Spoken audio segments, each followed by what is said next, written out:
Hello, Guilders, and welcome into Dungeon of the Mad Mage, Episode 9. I'm Timba the Wizard, my pronouns are he, him, and I'm super excited to be here with my lovely cast. We're going to dive straight into Halaster's game very shortly, but before we do so, I'm going to have our players go around and introduce themselves and where you can catch them, and we'll do a brief recap to catch y'all up to where we're at in the story. Goldmoon, why don't you take us away?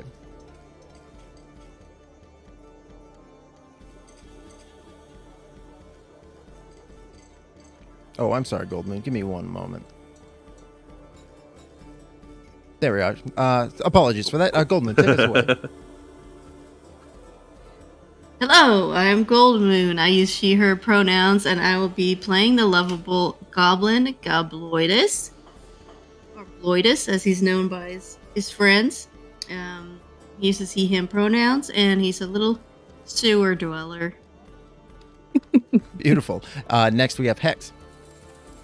Hi, I'm TheSeshCast. I'll be playing Hex Starchild. Once a super gajillionaire fallen on hard times after a few ill-advised magical investments. Now he has just until midnight to come up with all the money he needs to pay back his loan sharks.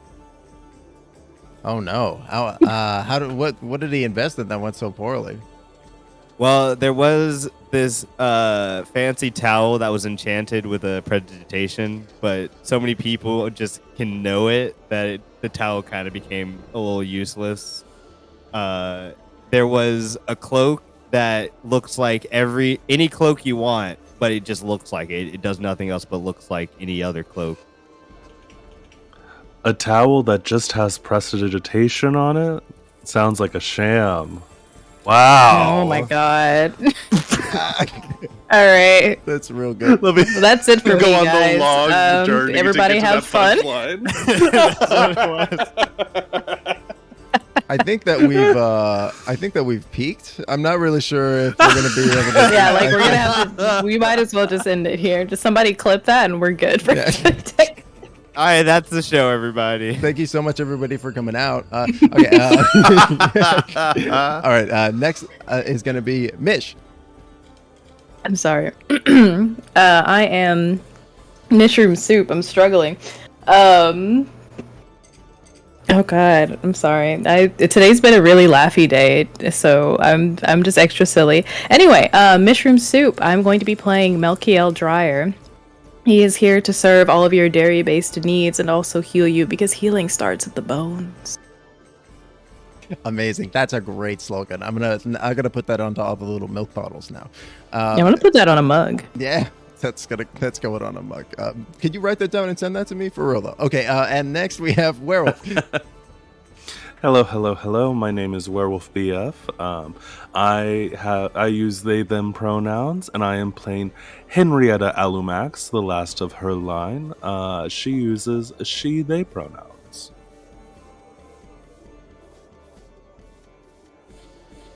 Perfect. I am going to need to update the picture or the.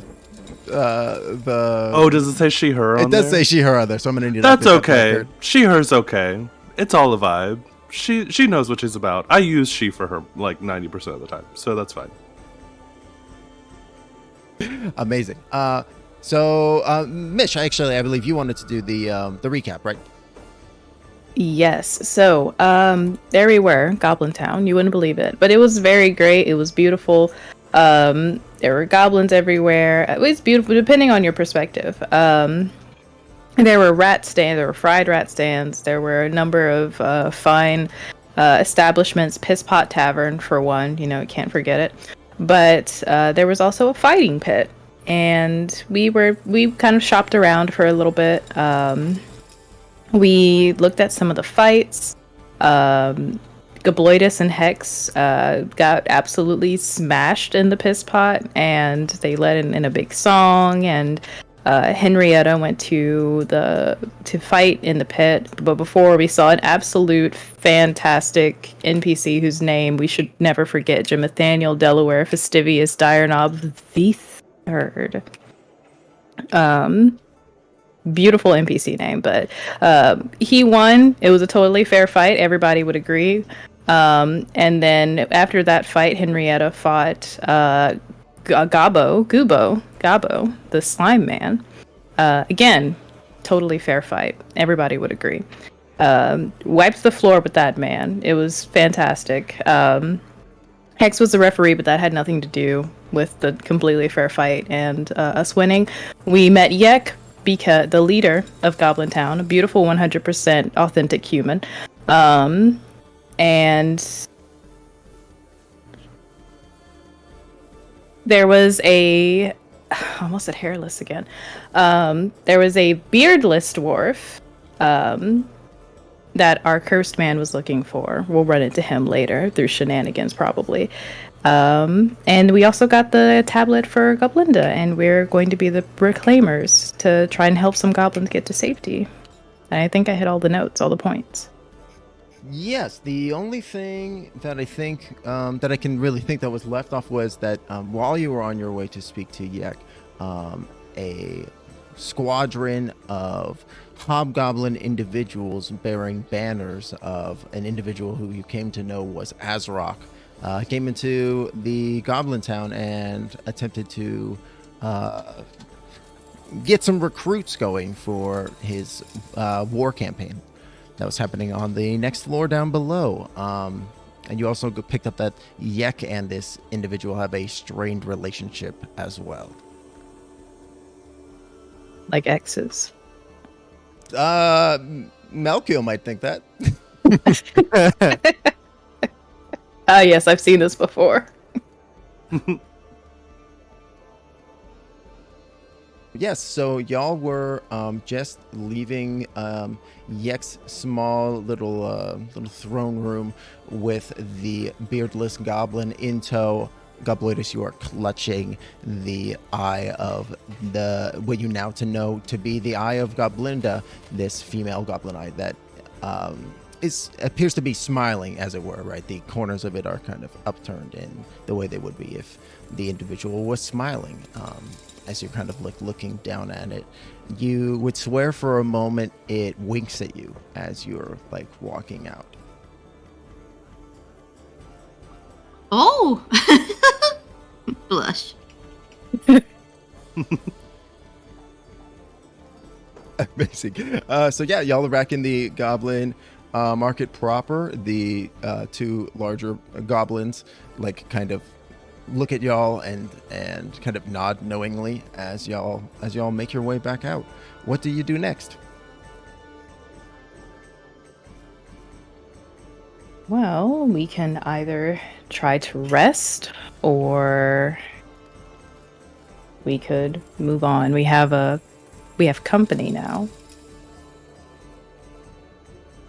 Does anyone need to rest? I'm feeling great. I'm okay. I could go on a little bit. I think that some people were talking about going to visit the spa. I can't really do that for water purposes, but I might take a quick 30 minutes while you guys are in there. Yeah, Go ahead. I was just wondering what was in the spa myself.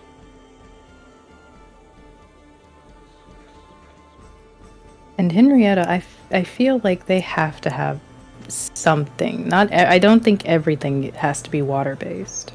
Just running off But of the look of the place. you know, a massage, what will that do for me, you know? Well, A nice polish could be good if they have that. We'll see. yeah, tell them to rub the mayonnaise in the cracks. Oh, God. The mayonnaise. Oh yeah, we got a bunch of it. We could get you a whole mayonnaise bath.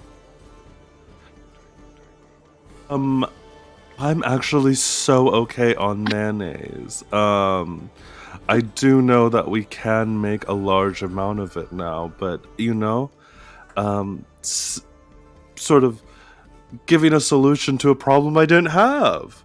I appreciate the effort, but I don't know if I need a mayonnaise bath today. I think I may have one. Yeah.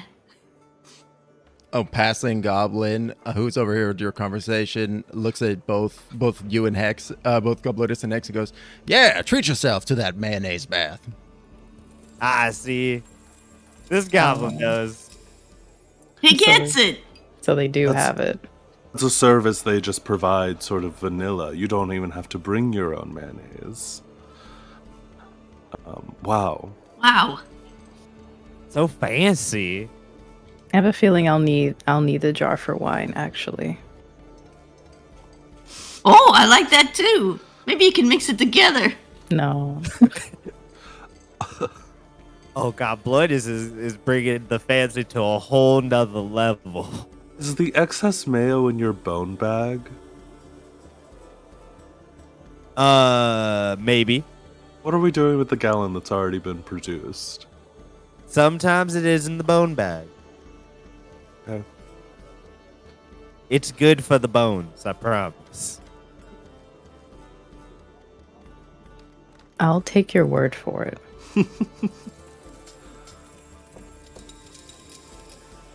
But yeah, we're gonna go check out the spot. Another goblin walks by and goes, "This guy mails his bones. He knows what's up." We should just stay here, Gobloidus. We should just stay here forever. This place is great. Yes, so the party heads off towards the towards the spa. Maybe Gobloidus and Hex potentially feeling like they've found their people as they walk through the streets, seeing fried rat on every corner.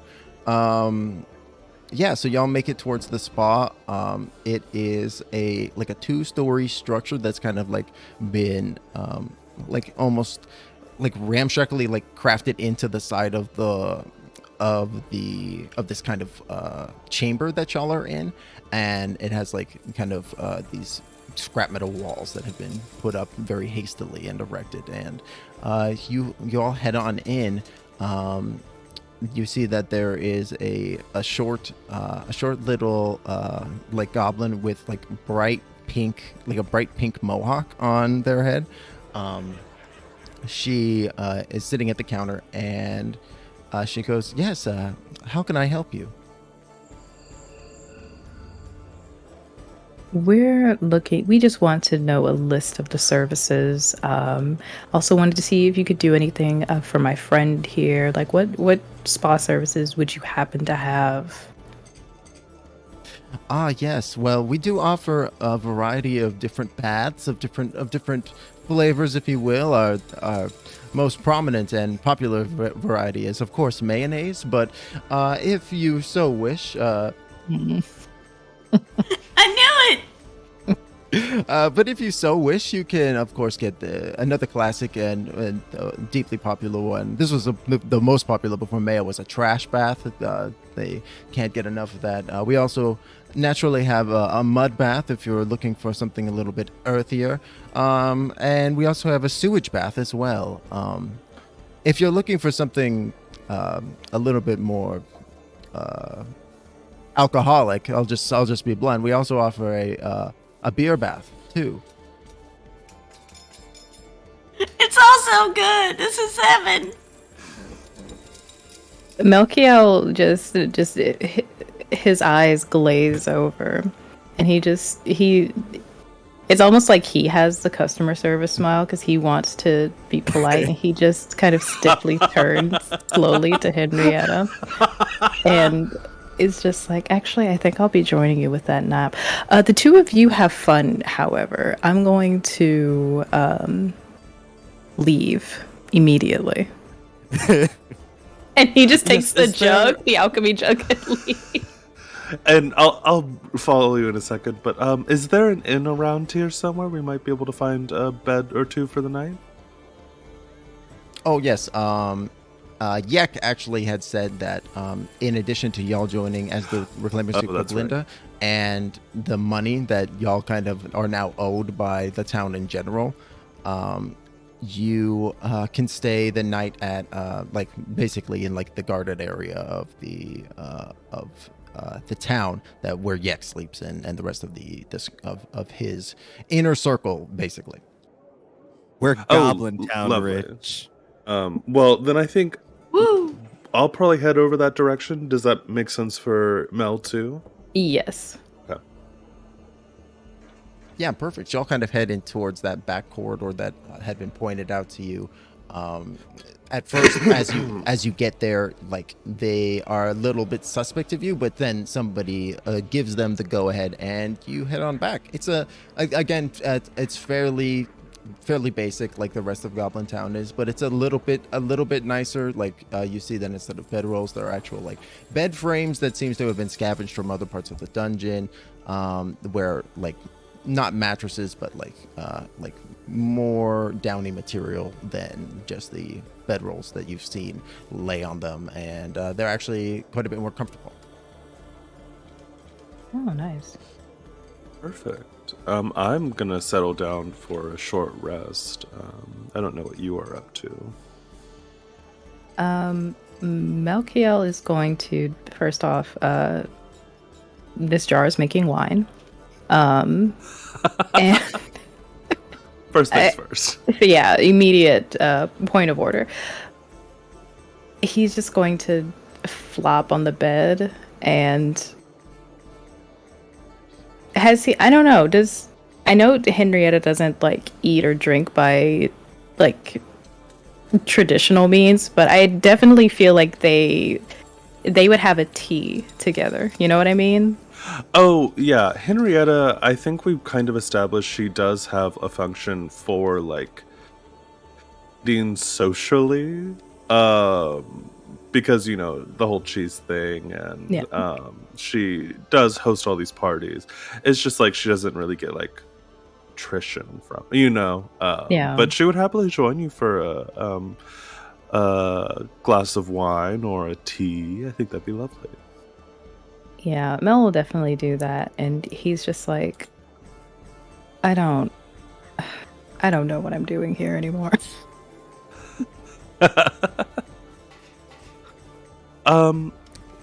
Well, I mean, I appreciate the company. Our two companions can get a little crash wild sometimes, but you know, it's nice to have a traveling companion that I can have a bit of an afternoon tea or a glass of wine with. It is nice. I was coming here anyway, I guess, to prove a point, but it's a long story. I mean, we do have a little bit of time if you wanted to discuss it. I'm kind of in here for personal reasons as well. I haven't really talked about it, but would love to know why you're here. Well, okay, so you remember, do you remember Ulrich? And this is like one of Mel's just on and offs. Definitely, Henrietta has heard this name in passing with both frustration and adoration. So, we were supposed to come here as a thing, you know, just, you know, but I was busy, so he came alone, and it kind of pissed me off a little bit. So, now I'm here, and I don't... This isn't really my thing, but it also felt pretty cosmic, you know? It's like, oh, well, I have an invitation. Definitely. He just came by himself? Well, with some random group. He's never met a stranger. Well, I mean, I think we certainly have a group of those types as well, the four of us, but I can get that frustration. So is the point that you're trying to prove that you could do this by yourself? I don't even know at this point. It was a little it was fueled by a touch of pettiness. I'm usually not a petty person, and Henrietta, you can react to that however you want, but I'm usually not a petty person, but I just felt I had to prove a point. Oh, sure. I get that. I'm kind of the other side of the coin. I am a petty person, and I think I was trying to prove a point by coming down here, but I seem to have lost the thread a bit.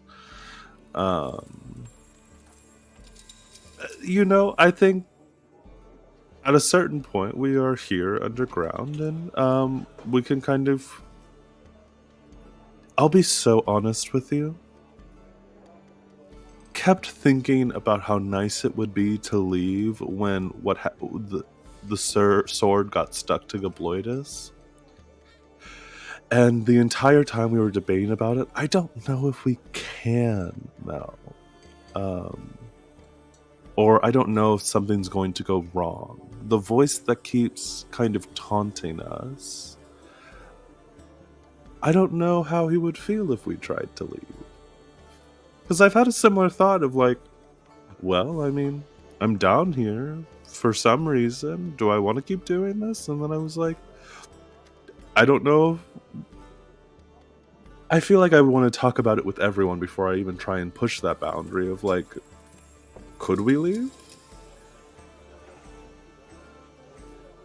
And we haven't heard that voice in a while, but it does seem ever present. I honestly think you're right. I don't know if it would let us leave at this point. The last group that was invited allegedly died. So who knows if they wanted to leave or if the thought even came to them. Everybody else can come and go as they please, it seems. And I'm just wondering if, like, I don't want to be the next last group, you know? Yes, I do have other things that I would like to tend to. Maybe Very that. Absolutely agreed. I think we should bring this up with Hex and Gobloidus and gauge their reactions, maybe because nothing is stopping us from coming back if we wanted to. Obviously. But I'm also interested, I mean, we have had very little downtime in the past day and a half, and I'm curious what their thoughts are. We found the mass, and we found the room with the guy who was maybe lying, and just all seems so... It all feels like a game. It does, and I doubt, because we all experienced that when we were giant and... Okay. I thought I had some sort of malfunction. No one talked about it, but I feel like we all blacked out for a second on the stairs. We were heading from that level down to this one, and we were suddenly giants. Yeah, no, we haven't talked about this at all. No one, yes. So I thought that was a little strange. I'm usually not, I usually don't black out like that. So I thought hey, maybe let me throw this out. There have been strange voices. Do you remember when we were large creatures fighting other large creatures? Yes. Well, and the That's other not thing normal. was, I don't think Wanda and her group skipped a beat at all, but they were also not there with us when we were giant. This is something else. We do need to talk to them when they come back and do our best to convince them to leave. Or something. I don't know. I feel like I want to make some kind of big show and get his attention. And that might just be the petty part of me, as I was just saying. But I feel like if we're going to play in some game, I want rules. I want to know what the real prize is. Because if the prize is the fact that I got to the end and I have bragging rights, like, ugh, please. I would rather go on a quest anywhere else. That's fair, but what if there is no prize? If it is a game, who is the game for? Is it for us or is it for him? Yes. Oh, I absolutely agree. I think that there's obviously some kind of... There's a weird dynamic here where many of the denizens of this dungeon aren't aware that there is this other element, but are beholden to it. Like when we were fighting those manticores and they were doing the whole riddle bullshit, and the manticore wasn't even sure what it was doing. You're right. And where we got your whip, so the points actually Yes. meant something. But we don't get them all the time. It's too arbitrary. Something else. Certainly. Yeah, something else has to be going on.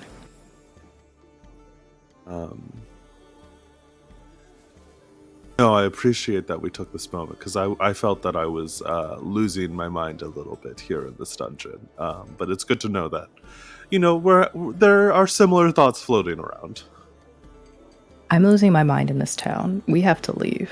Well, okay, that's a different situation entirely. I am losing my mind in this specific town. I'm just thinking about the two of them having a goblin and beer, or a goblin. Well, probably a mayo and beer bath right now, and the smell. I could not imagine. As you mentioned the smell, Melkiel, like the face someone makes, not making the gag noise, but just like his face, it's vomitous. He's just That's amazing. I think that in that moment where Melkiel is making this gagging expression, we do like an overlay crossfade like image to Gobloidus's face. Like a very old Star Wars cut where like you see it kind of slide across the screen. Yeah, exactly. And it's Gobloidus's face, and he's looking incredibly happy. Like he is looking like the exact opposite of the expression that Melkiel is emoting. What did Gobloidus pick for his spa bath? Lotus has been thinking about it. He wants a mud bath, but filled with like sewage, and the other people have like, farted in it. So is that like the sewage bath or the mud bath? Oh yes, we call that the Mud Sewage Supreme. Ooh, I want that one. You must be a regular around here. That's on the secret menu.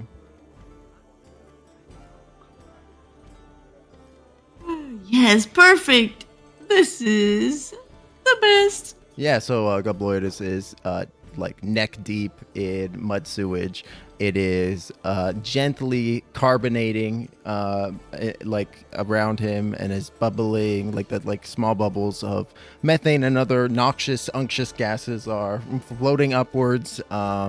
There are small beetles and centipedes that are crawling through the mud, touching the sewage, and then just shriveling up and dying as they touch the poison of the sewage. What did Hex choose? Hex went for the trifecta. He got the mayonnaise beer trash layer, so they get the trash at the bottom, mayo in the middle, and then top it off with beer. Perfect. So yeah, and you're sitting on like that cushion of trash, and then you've got that middle cream layer, and then you can drink the top layer. Exactly. Perfect. Amazing. Yes. Yeah, and yours that the trash and the mayo at the bottom have started to mix perfectly, because you all know when you've got like 7-layer bean dip, the best part is when it all kind of mixes together a little bit, and so like you're kind of making sure that you get all ends of the spa tub to drink that delicious top beer layer off, but Exactly. as you're relaxing. And as like Hex is leaning back, like he's got some rotten tomatoes over his eyes. He's like, "Hey, Gobloidus." Yeah. You remember that one time we were giants? I sure do. I had trash wings and I flew over and farted on everybody. I mean, That was pretty cool. yeah, it was so cool. They adored us. It was like a dream. I thought we were dreaming.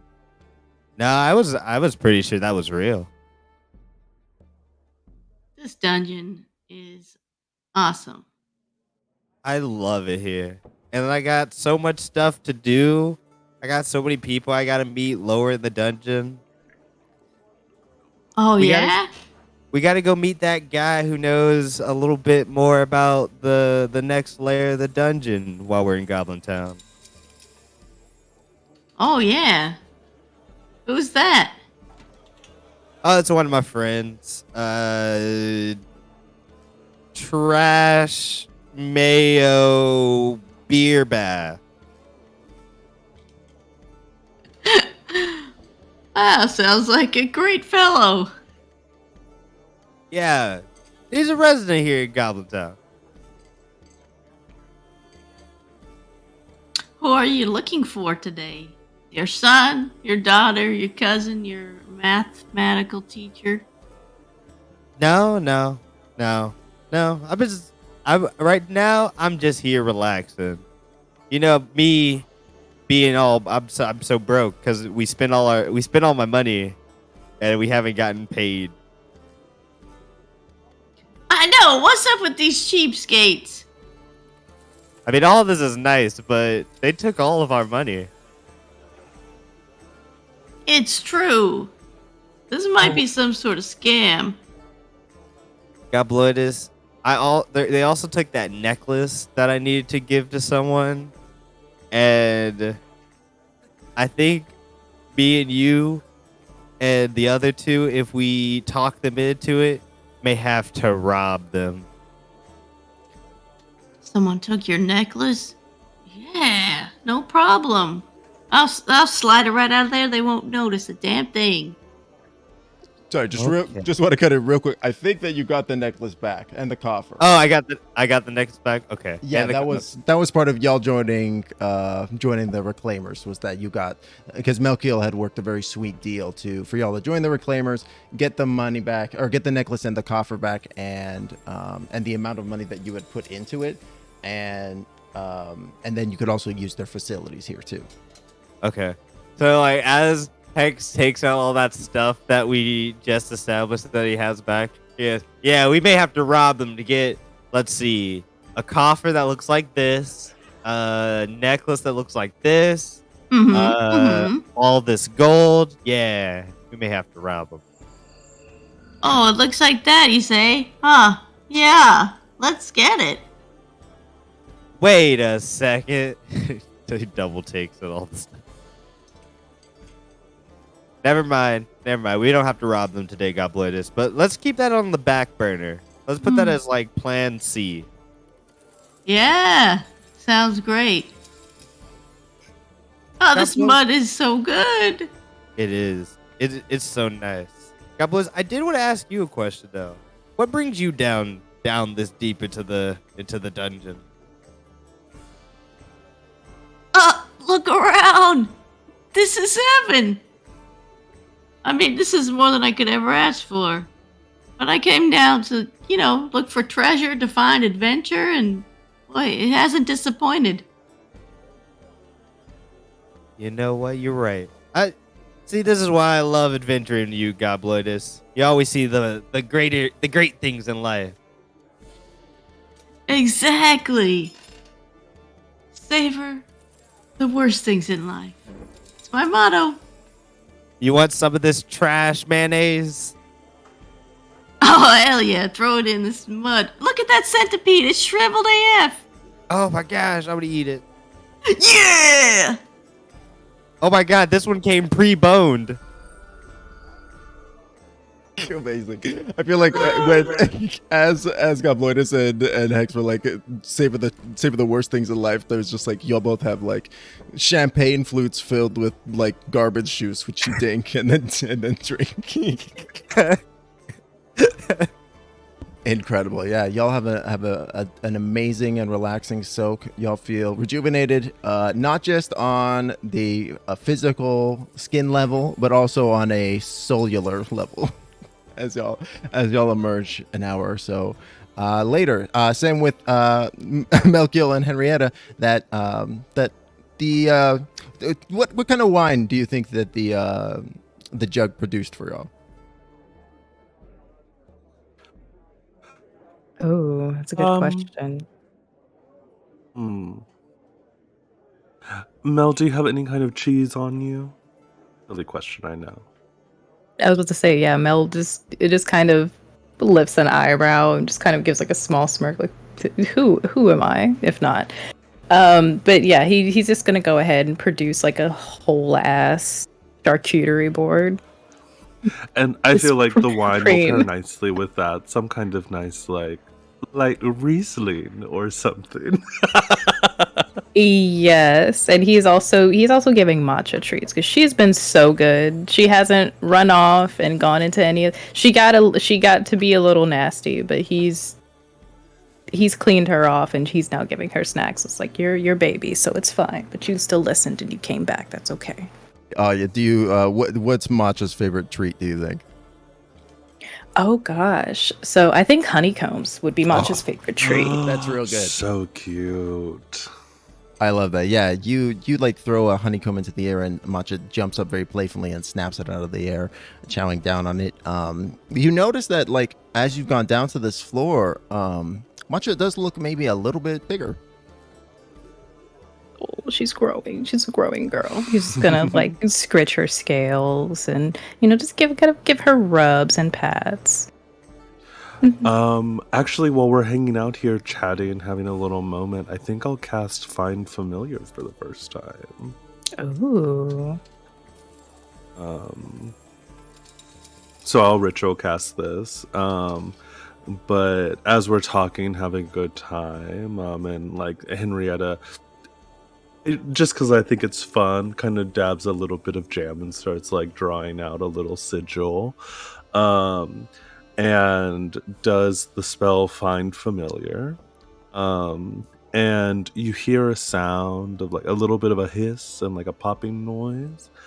And like along Henrietta's spine, like shape emerges, and you see like a small snake pop out of her back from like where her spine was.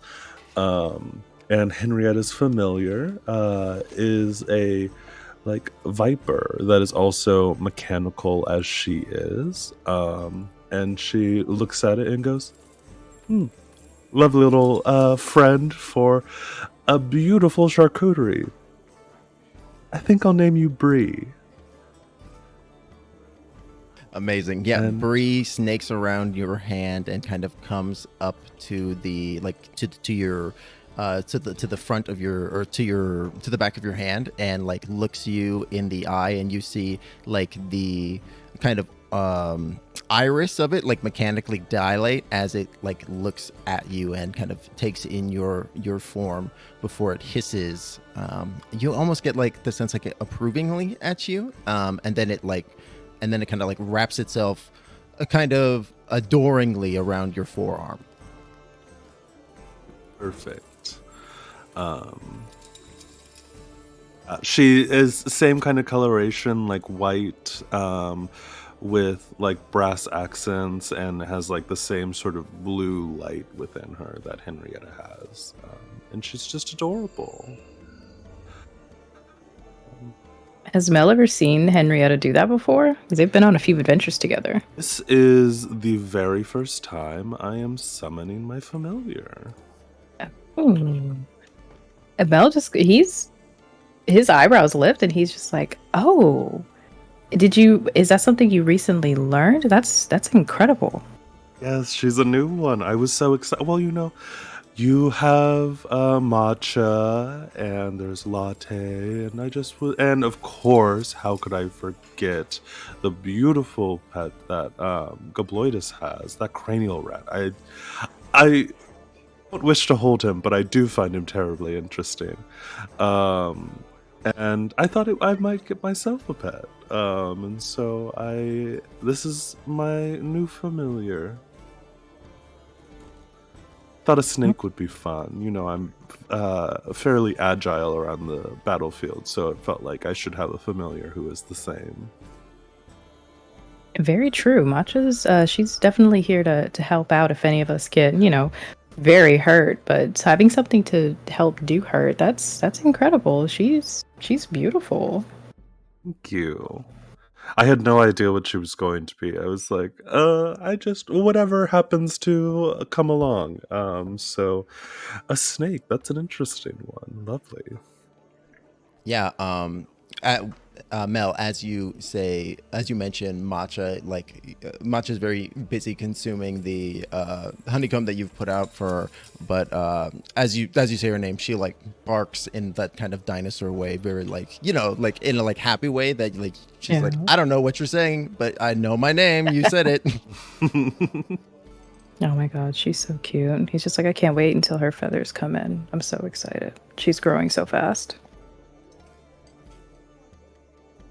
And she's so beautiful. Oh my god. Like, obviously I fell in love with her when we were doing the race, but I think she is just darling.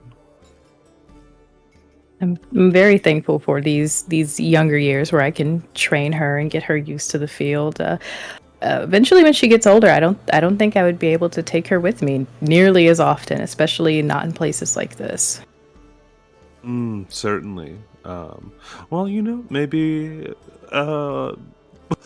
we'll take a little break from dungeoneering after this, and see if we can't make things in forests and plains and such a little bit more the thing you're focusing on.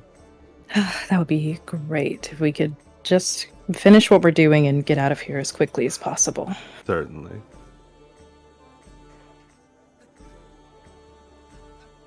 Awesome. Are we good to call the scene there, or is there anything more y'all would like to, any more business that y'all would like to finish up? Just mechanically, I am gonna take a short rest while we're hanging out here. Yes. Just wanted to... Of course, everybody can feel free to take a short rest in this moment if you would like to. But perfect. Yes. So the hour or so passes, and y'all spend that time relaxing either with trash or with wine. Who can say is a finer time? But yes, at the end, y'all kind of meet back up again. Now, I do want to say, so like it has been several hours since y'all have entered the dungeon for the first time. It's been like at least like 5 or 6 hours, especially with the long or with the short rest. So you guys are, I feel like, beginning to get somewhat tired. That even though you might not need it health wise, you are like starting to push towards like exhaustion levels without taking that sleep, right? Okay, so we're getting towards the end of the night. Where's our guest, by the way? I guess the dwarf is just in the room with with Henrietta and Melkiel. They just sit over there, earmuffs, just. Oh yeah, probably should have adjudicated that when y'all got bumped out. We'll say that Yek is now reprimanding custody of him to you. Okay. Okay. Do we want to rest? Because I got the hut. I mean, we do also have this space here that Yek has offered us. If you wanted to make the hut inside of that, I suppose you could, but it might be kind of a hat on a hat situation, Hat on hat. Hat on a hat does sound fun. Well, yeah. Oh, I don't know if that was specifically what I meant, but sure. Awesome. So it sounds like the plan is to get the long rest in, get it out of the way, and continue in the morning. Yeah. Yeah. Okay, perfect. If you attempt to go back to the rest area that you were just in, Henrietta and Mel, if y'all attempt to go back there with the dwarf, they will not allow him back there.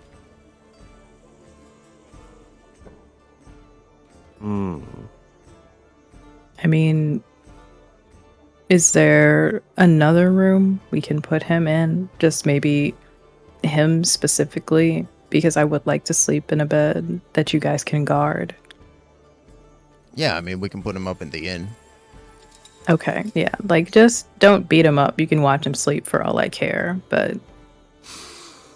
Nah, and no offense to you, sir. He turns to the dwarf, and he's just like, I'm going to get a nice proper bed, and as much as I would like to stop them from beating you up, I also am not going to sleep on the floor to keep an eye on you.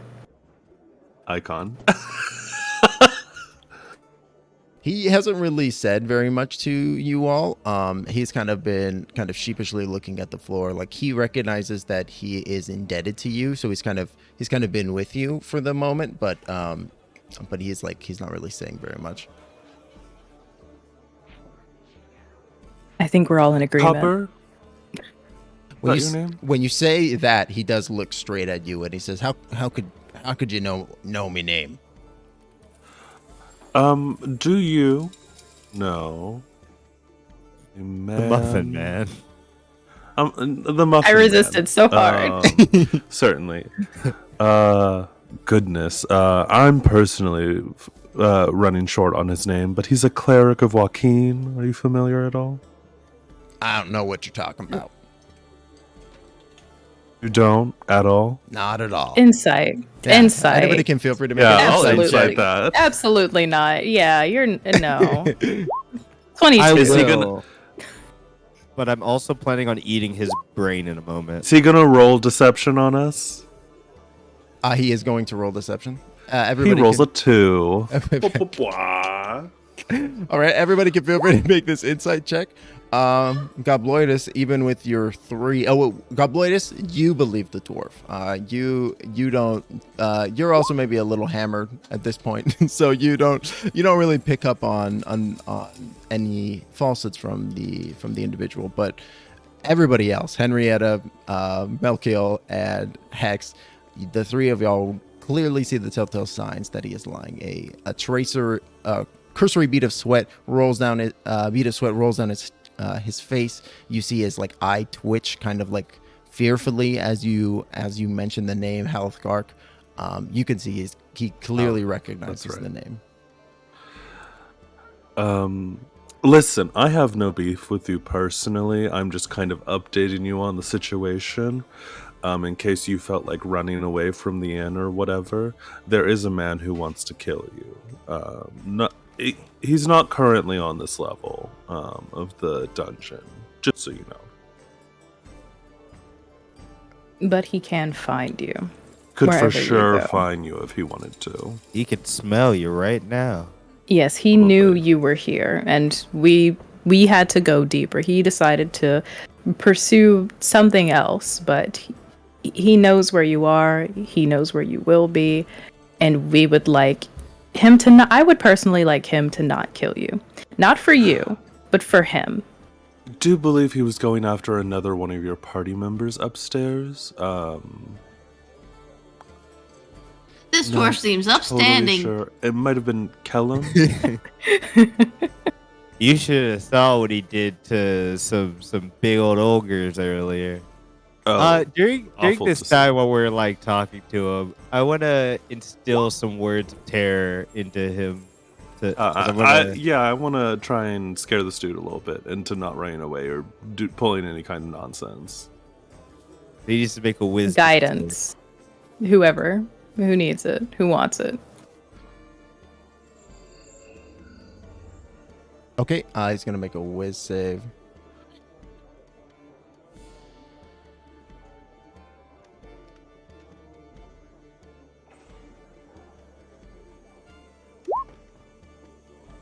I mean, he rolled another 3 on the die. He Oh, fails. God. All right, amazing. I want to look at this. But you know, if you were to tell me where your other friends were, like what was the guy that I really want to take his identity? Was it there was a human fighter, He's a the worst priestess one. of Shar, and the weasel? I don't know. Yeah, what the his weasel, deal was. yeah. Kellum the weasel. Yeah. Where's Where's Kellum? I think he's the one upstairs. I think that Haleth mentioned he was up there, right? Now, let's just say I believe your fanciful tale here, and I'm not saying that I do. I'm not saying I don't know what you're even talking about, but let's speak theoretically here. If I were to be this Haleth's next target, why would I want to stay here and if he can track me, wouldn't I want to get out of here as far and run as far as I can? Well, you have three people who don't want you dead. I feel like we're somewhat neutral, but That's not at really least winning one of me over us very much. At least one of us doesn't want you dead. My friend Mel here has holdups about that sort of thing. And I have some reservations about Haleth because he doesn't seem to be aware of his role in the universe at this point in time. But That's I would fine say with me. between the two of you, I would probably land on your side just because he has a lot going on. Not aware of where he is in the universe. Well, What now?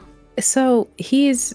I'll talk to you about it later. Haleth is just going through a lot, and I don't think that him killing the people that so wrongfully, disrespectfully, horribly, monstrously killed him would do him any benefit. Now, do those people deserve punishment? Absolutely. See, again, I'm just really But not getting let a me. lot of He puts confidence here. up. Melkiel puts up a finger. Let me finish. Do they deserve a punishment? Yes. But I don't want Haleth to kill them. I don't want him to kill you. I don't think that would be beneficial for him. All right. That is why I do not want you dead. Let me I'm not just- going to lie to you and say, like, oh, I believe in your humanity or whatever happened. I don't know you. I don't know Sure. him, but, you know. Let me just real quick take stock of the situation. So I got about 3 people, one of which seems to give somewhat of a shit if I die or not. Let me ask you this. What was your name? The one who gives a shit? You can refer to me as Higher Vessel. Higher Vessel. Higher Vessel, would you be willing to, you said this guy, Haleth, is a real nasty piece at this point. Would you be willing to get in front of one of his blows for me? Yes, I would. You seem to think.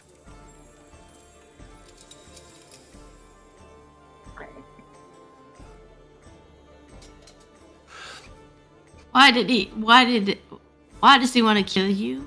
Tell us your story. Or I I'll am eat your kind of brain. interested. Yeah.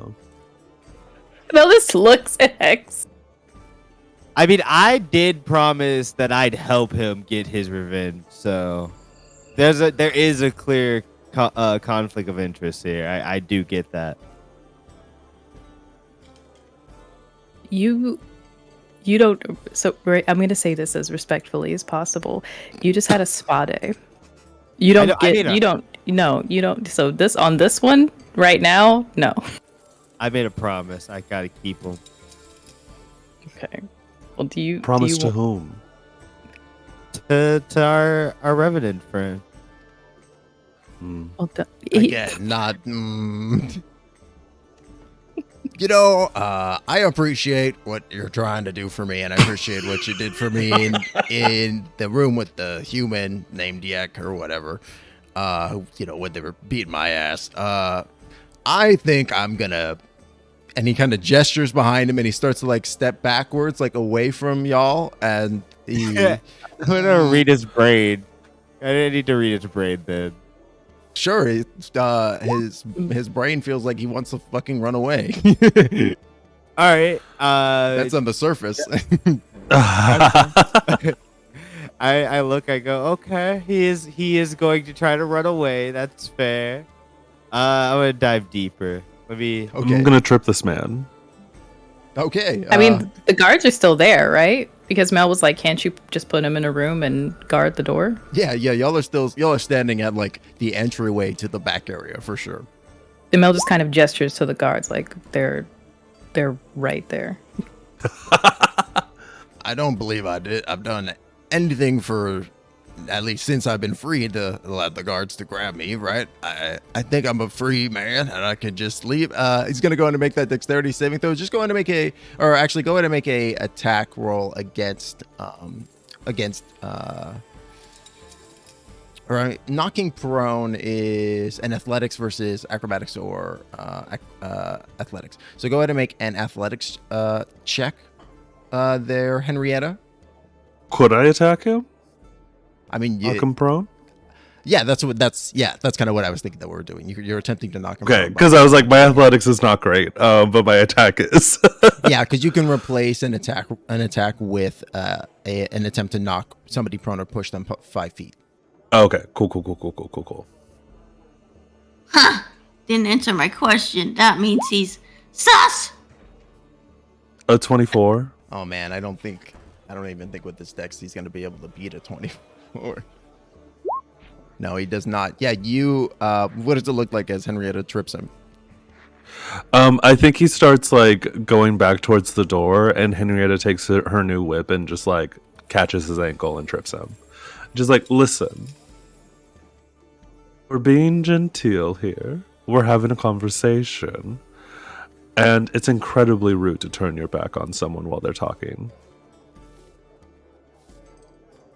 Oh, you're definitely right. I apologize. I will attempt to mind my matters a little bit better. Thank you. Now, why does Haleth want to kill you all? Go ahead and make an intimidation check at advantage. Cool. Did he pass the save?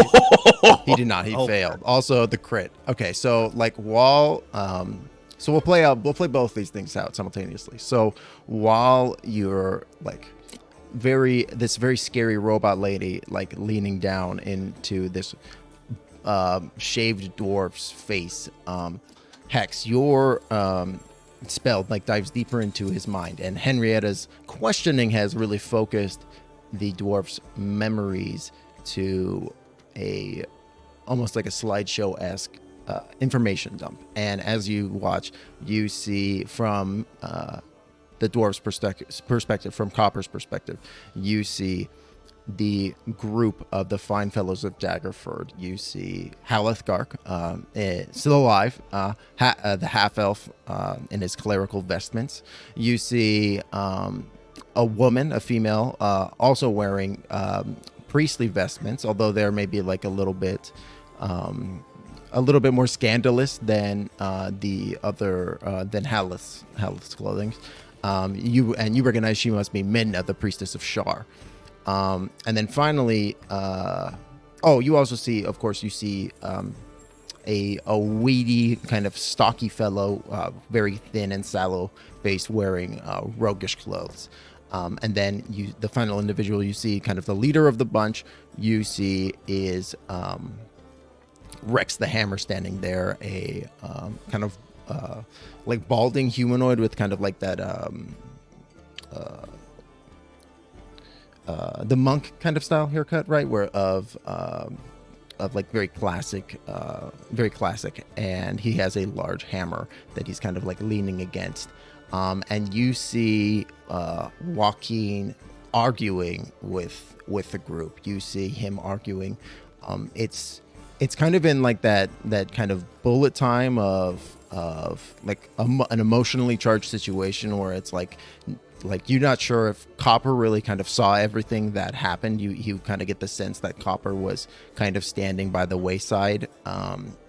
Although the feelings that you're getting are some of guilt in this moment, as the memories start to flash back to you, and you hear you feel Copper saying, "Oh, I must have just miscounted." And Hal goes, "You've never miscounted a day in your life, and I know it. I know when I'm being cheated." And Rex is all scoffing, and he's laughing at Haleth, and he's saying, "Yeah, well, what are you and your god of trade gonna do about it? Good luck. Never gonna help anybody like you." And the female priestess, she laughs, and Haleth goes kind of like to swing at him, and Rex punches him, like is faster, gets the drop on him, punches him, and like kind of shoulders him off the edge. And you recognize in this moment that you were in the map room that you had found Haleth in. He shoulder checks him like into the waiting pit trap, and Haleth falls, and you hear a sickening crunch as he connects with the bottom. Rex kind of looks over the edge of the pit and spits down into it before saying, "Let's go," and you kind of back out. We kind of zoom out of that vision, and Copper is a blubbering mess, and he is just like confessing to you, Henrietta. He has like said all this that he has just seen, that you've just seen like acted out, Hex. He's just like literally saying all that, like scene for scene, note for note, and he is just blubbering like he is he is a child that's been caught by his mother, like doing something wrong, right? Like and just like ugly crying. Oh God, no! I'm so sorry. Some I of the came other at goblins you. are like looking as you're walking by. I came at this so intense. I'm a bit on edge today, and I pulled out a whip when it was not needed. Sorry. Here, and I do a prestidigitation to clean the snot off his face. This is Yeah. why the towels failed. This is exactly why. You're reminding me of my mistakes. It was such a good callback. Bye. Oh my god. Here we have some food. I'm sure you have not eaten much. Just okay. Take a breather. We're talking. Mel just kind of leans over to Henrietta, just like, well, why did they not give him the money in the first place? I mean, I don't feel bad.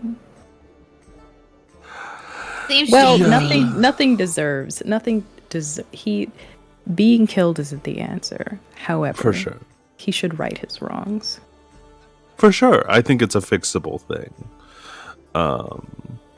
I don't know. It definitely seemed like the leader was plotting to murder him anyway. Seems bad, Well, man. I think that's fair to say. We ran into that other dwarf who was killed by that leader, didn't we? That is Harry, true. man of whatever. Yeah. Did you know about that? Mel is just going to ask Copper. She's not alive. Hex, you're still in his mind, right? I remember. Yeah, I just saw it. I just lived it. But the connection is still there, right? Yeah. Concentration up to a minute. Okay, I'm gonna say this is gonna be the last thing that you get out of this, as because that was a fairly in-depth scene that you just saw, right? And him blubbering and stuff. That's taking a little bit of time. So as you ask about this goblin, he says, I'm not sure if I know who you're talking about. Hex, you can tell that it's very clearly a lie. He immediately knows who you're talking about. Yeah, he knew. He was there. He stabbed her. They all took turns. Bad. Oh, do we know that? Hex, you do see that like in your mind that Thanks. like it was a group betrayal of this other adventuring party. Hey, Brutus. Hey, Brutus. Yeah, let's Is Haleth involved in that Well, of course not. group betrayal? I think he was dead at that point. Yeah, I think actually, it Haleth was dead at that point. Yes. Okay. Yeah, Gotcha. they killed him. She was not happy about it. They killed her. Oh, she Oh, wasn't yeah, part of you're their right. group. She was part. I should believe she was a member of a different adventuring party that they had teamed up with, and then they betrayed. Oh, yes, Oh. absolutely. Oh, gotcha. Oh yeah, they just little murderers. So what say you on that? Was it just the bloodlust, or like do you also feel very sob sorry about that one, or Fuck. I don't know what you want me to say. Rex gives the orders, and I follow them. Does that absolve me of my sin? Of course not. But and then he shrugs. curious, where's Rex now? Did he leave you here? Or did he try to kill you and then you ran away? I would rather not talk about this out in the open, but we had a plan to get a little bit of gold, and I ended up getting caught, and I guess I was the fall guy. And he made his way out those doors to the south, and he points to the south doors of the market, and he says, and he never came back, I guess, because he was a wanted man. Tragic for you. Okay, so can we put him in a room and then have you guys guard the room, and we'll I mean, I'm sure you already have like all of his weapons and all that good stuff. And Oh, there yes. aren't like there are windows for him to shimmy out of. That might be a little bit tougher. Most of the rooms in the inn have some form of window or portal. You know, there's a closet that mostly has like some cleaning stuff that is coated in dust. It's a real choking hazard in there. But we can maybe clear that out a little bit and put him in there.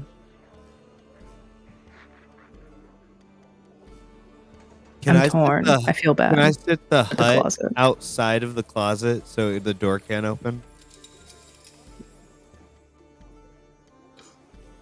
I mean, yeah, you could do that. You would not be sleeping on a bed at that point. Well, I mean, inside the tiny hut, the magical dome. Wait, I'm confused. Ask the question again? Okay, so I want to cast Liam's tiny hut in front of the closet door that the gnome will be in, so that the dome that I've cast blocks it so it can't open. Yeah, you can totally do that. If you do that, though, you won't be able to sleep inside the hut with beds. Right. Like, you can use it as a blocker, but like the beds are kind of set up in a different section of the city, right? Because you're wanting to block the door so that way the dwarf can't get out, right? Yeah. Yeah, so that's like the inn is in like a separate part of the city or of Goblintown than the kind of bedded area with where Melkiel and Henrietta were doing that short rest. Gotcha. Yeah, no, well, we'll just leave. I mean, I'll just leave the dome there. Nothing can move it or get inside of it, and I'll just leave it, and we'll go sleep in the nice area. I think you have to be in it though. Like if you leave, it dispels, I think. All right, I'll stay inside the dome. It's fine. Well, so no, I was just gonna ask, can't you prevent certain creatures from entering or exiting the dome? Mm-hmm. Yeah. So we could just kind of put him in, and then he simply will not be able to leave. It is true though, if the caster leaves the area, the spell ends.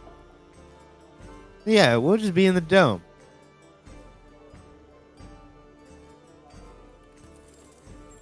We can tie him up for safety. I'll put him in one of the closets in the dome. It's even smaller. I don't trust that little freak, but I do trust Hex, so I'm gonna go in the hut. Right. Okay. Probably Well, sleep in a bed.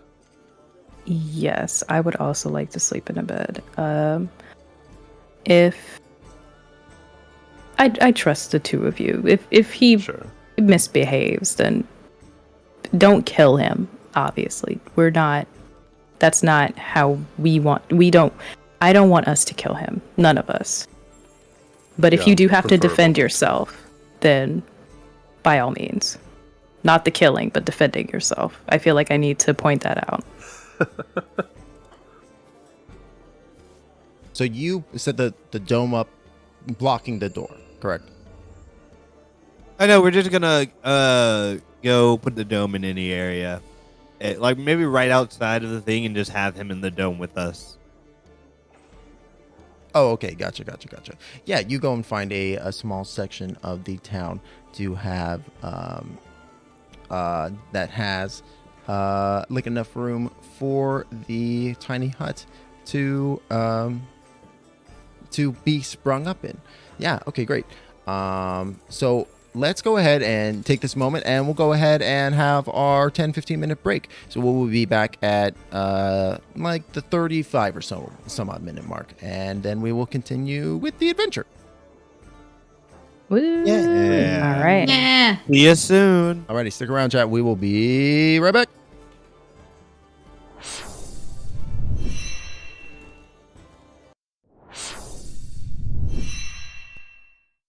Welcome back, everybody. Welcome back, Guilders. Thank you so much for your patience as we were taking a brief break. We rejoined the party as they begin to bed down for the night in the dungeon itself. before we go ahead and take this 8 hours of long rest, is there anything that the party wants to do, like any other small scenes or anything like that that they would like to have beforehand? I don't think I Yes. have anything specific. Mel does want to do something. Does anybody else have anything they want to do? No. Nope. Okay. Mel is, while he's just kind of like braiding his hair for bed, he's just, okay, so I'm going to contact Halathar, or Halith. I keep putting an R in that man's name. I'm going to contact Halith, let him know we found copper.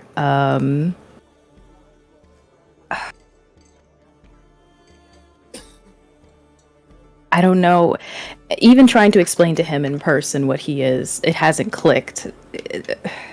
Do you think it would even be worth it to use some of my words on that, or just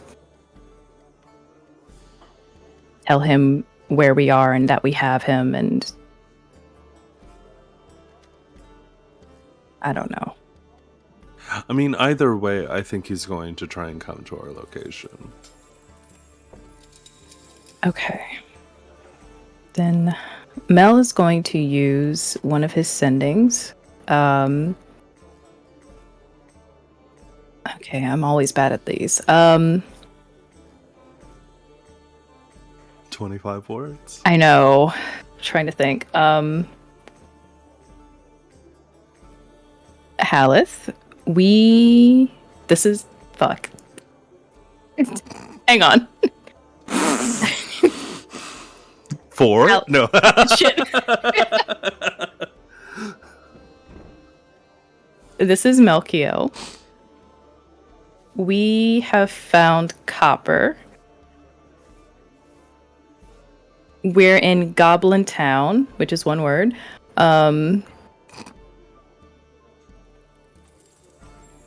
We're resting for the night. We can wait for you, but talk to me first. Cuts off at 2. What? You cut off at 2, but talk 2, and that's it. Oh! What? How did I miscount? I'm so bad at this. Counting is hard. Can I cast it again and say me first? I'm about to sleep. I don't care. Yeah, do you want Halith's response before you send this first sending? Because you can send a response, correct? Okay, yeah. Excellent. Glory of Joaquin be with you. I will be there on the morrow.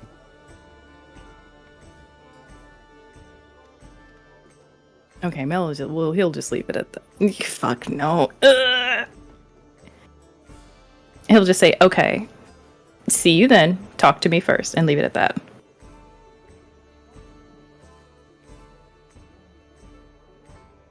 Yes, I will give you many a thanks for bringing Son of a bitch.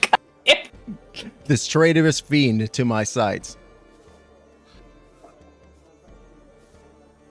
Now, quick question: Are you doing this sending like with everybody? Have you like assembled everybody in like maybe in the bubble or in the tiny hut or in the back somewhere? I think we split up. So Mel and Henrietta are going to sleep in the beds, but then Gobloidus, Copper, and Hex are going to be in the tiny hut. Okay, gotcha. So this is just you and Henrietta in this moment. Cool. Yeah. All right, beautiful. What is Henrietta's like? what is her reaction to seeing this unfold? All right, thank you so much, everybody, for your patience. Apologies for the technical difficulties. What was it that we were last talking about before the internet cut? We were talking about the possibility of trying to use sending to contact the wizard in charge. Yes. I actually have something for this, but I am struggling to find it right now. But that being said, so Melkiel, you hesitantly cast this sending spell, and it begins to ring almost like a telephone, and you're to your surprise, and we're gonna cut away from that. So Hex and Gobloidus, y'all have set up the tiny hut, kind of at in a unused corner of Goblintown, of this which is like, in fact, actually like a dwarven great hall, right? Like it's this huge hall that has been kind of co-opted by these goblins and has been kind of changed and refurbished, if you will, to become Goblintown. And y'all are kind of set up. How have you set Copper up in this place? Tied up, being watched by the familiars. Like he's comically tied up in the middle of the familiars while they're like curled up onto him. Perfect. Yeah, like he's like hogtied. Exactly. Yeah. Go ahead and make a sleight of hand check to tie him up.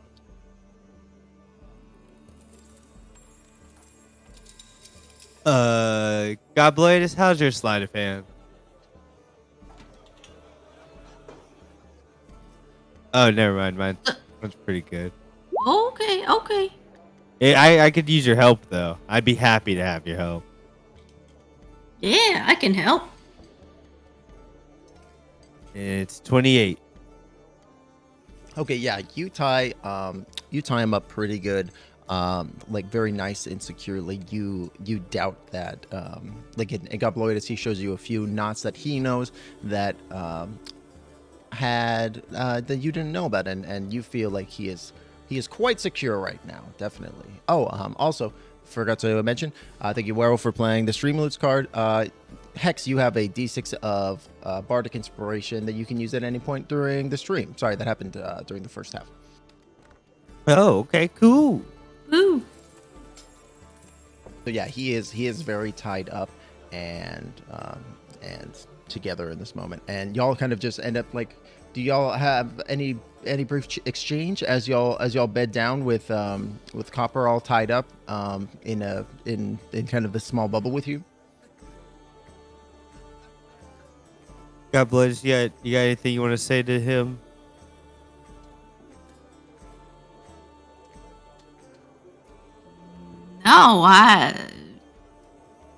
No, just he's a bad guy. Keep him tied up. Yeah. You're going to have really messed up dreams tonight, I just want you to know. I think it's only right I prepare you. Me or him?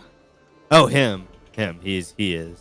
Oh, great. I'm still gonna dream about trash and mud baths and shriveled centipedes. So great. Yeah, none of that's going to change. But this guy, I feel bad for him.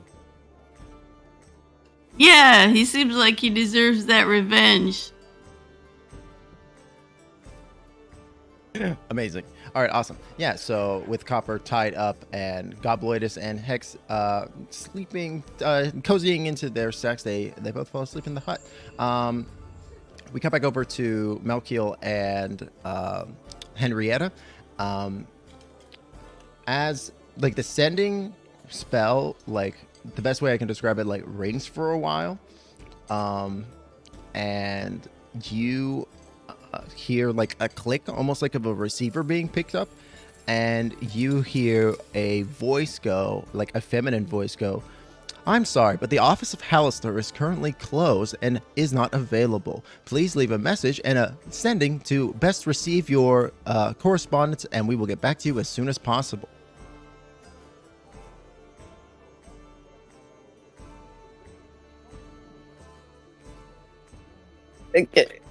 Mel is flabbergasted. Because we don't really have technology. He doesn't. Does he? Well, we have some, but I don't think we have. I think we have phones. Not like that. Oh. No. Okay, then he's just put off by the ring. Like, what the hell? And then the voice comes in. He's just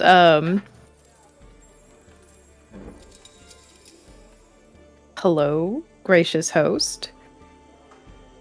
If we're playing a game, we'd like to know the rules and the prize. Please respond. Perfect. Yeah, and that's only 18 words. Perfect. As you send this sending, nothing happens. Do you get anyone else? Mel looks at Henrietta and just, he's absolutely baffled. He shrugs. He's like, it was almost like a bell, and something just told me to leave a message or leave a sending, and then there was no response. So it went somewhere. I connected to something, but Didn't even know you could redirect a sending like that. neither did I. Huh. Much to think about. And Henrietta will just like lay down. Like, I think joining Mel and being absolutely flabbergasted, she just like lays down and she's like, huh. Kind of hangs there. He just sighs and lays back, and they're gonna go to sleep.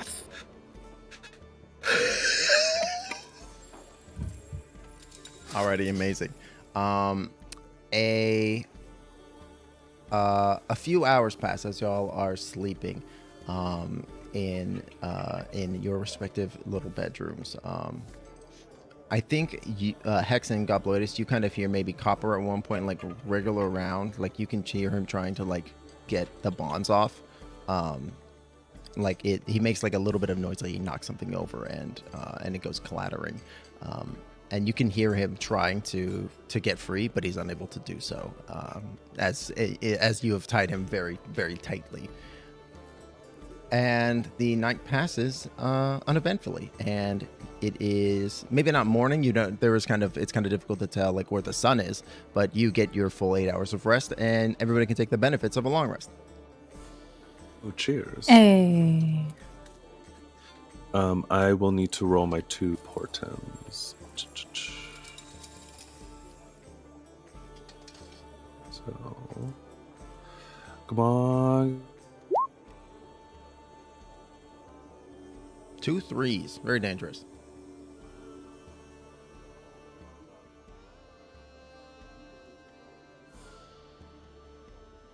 Oh no, did I lose everybody again?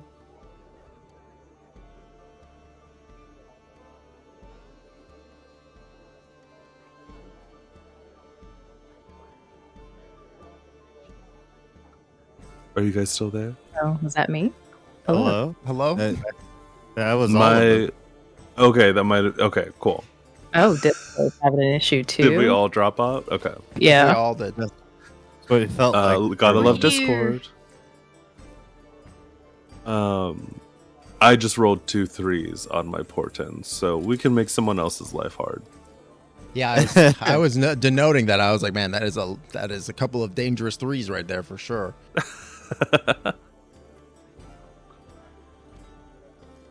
Someone's in trouble. Someone is indeed in trouble. Yes, so it is the next morning, quote unquote. It's the next day, and I need everybody to make Constitution saving throws. Oh god. Interesting. Oh god. Is this a 11. poison effect? No. Interesting. Okay. 9. It's this air. It's the Goblintown air. I'm betting money. But I love the Goblintown air. Me too. And everybody who casts spells also takes this penalty at a -2 as well. You can feel that you are in this like as you sleep, you can feel like the magic part of you like almost like begin to kind of shift, I guess would be the way to describe it. You feel it kind of like wriggling underneath your like soul more than anything. Melkiel, you feel this the most intensely. Like you feel that inner pool of light that you channel forth as divine radiance, divine power, divine cheese, right? You feel it like swell slightly, almost kind of like maybe bloated would be the right word. It's like almost like a balloon that has been filled like just slightly past its kind of regular spot, right? Like it's just a little bit fuller than normal, but nobody suffers any ill effects. So you said we have is that a -2 penalty? Yes, everybody who can cast spells. So everybody except for Gobloidus will take that at a -2 penalty. Oh boy. Ooh. Wake up and Henrietta goes, I don't think that I can get a hangover, but this feels in line with what people have described to me before. Okay, so it's not just me. God, I hate this place. Okay. Ugh. He just looks very uncomfortable and very disheveled. It's almost like an excess of energy, right? Like there's it's too much. It's sitting uncomfortably. Yeah, like you feel filled. You feel filled with an anxious energy for sure. There is like a little bit of like this, like I gotta do something. I gotta go. But you're not sure like to do what. But you're just like you feel definitely like energized. Okay. He's just like I don't necessarily like this feeling, but something has to be done about it. Let's go find the others. I have a bad feeling there's something in the air. Certainly.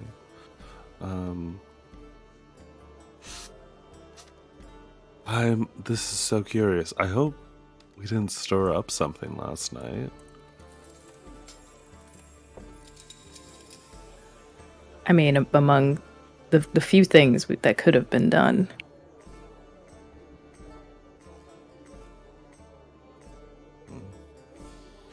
Yeah, I suppose we'll go find the others and we'll kind of head over to them. Sure, I think you find the three of them at the piss pot. Copper is still like completely tied up, like a piece of he's like I'm just imagining him completely wrapped from tip to toe in just rope. He's just completely tied up, like a full bundle, right? And he's like shoveling kind of food into his mouth without the use of his hands, right? Like he's like very desperately trying to eat. Like you would maybe describe it as like fried or as scrambled eggs, except scrambled eggs aren't mottled green like the way that whatever they're eating is. Sure. Gross. We could let him out of the bonds to eat. I mean, we're all here now. No. He was trying to break out last night. Sus. So I take it he misbehaved, and that's where these came in? Exactly. He broke one of my fantasy vases. What's that?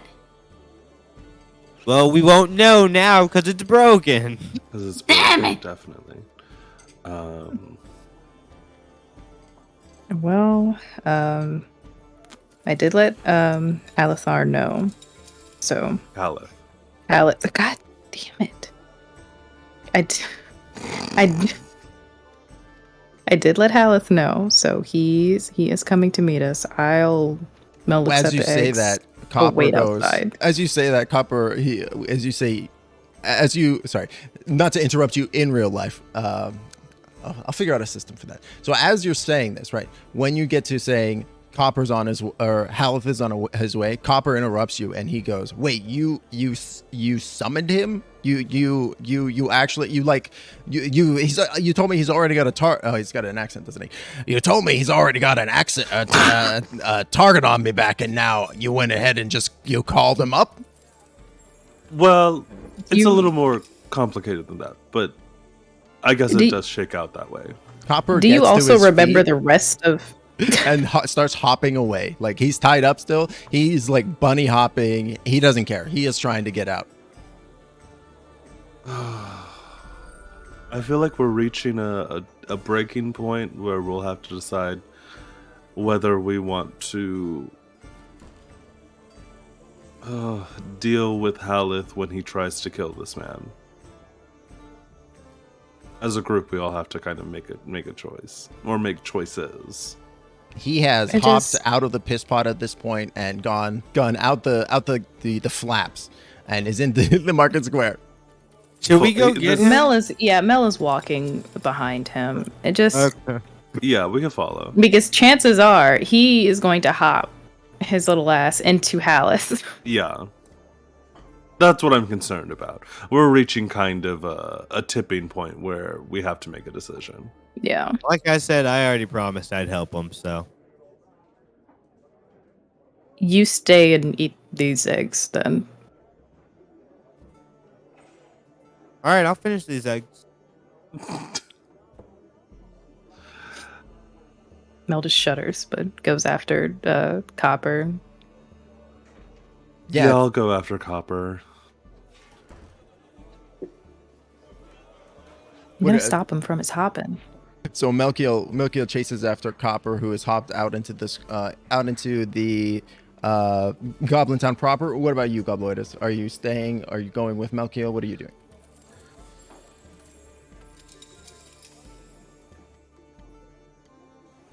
Where's he going off to?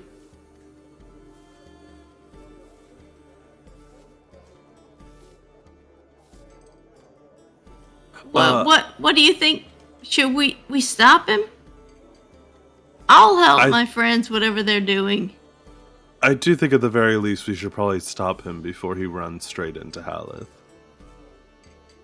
I think it'd be pretty. I mean, that would help me for sure if he did.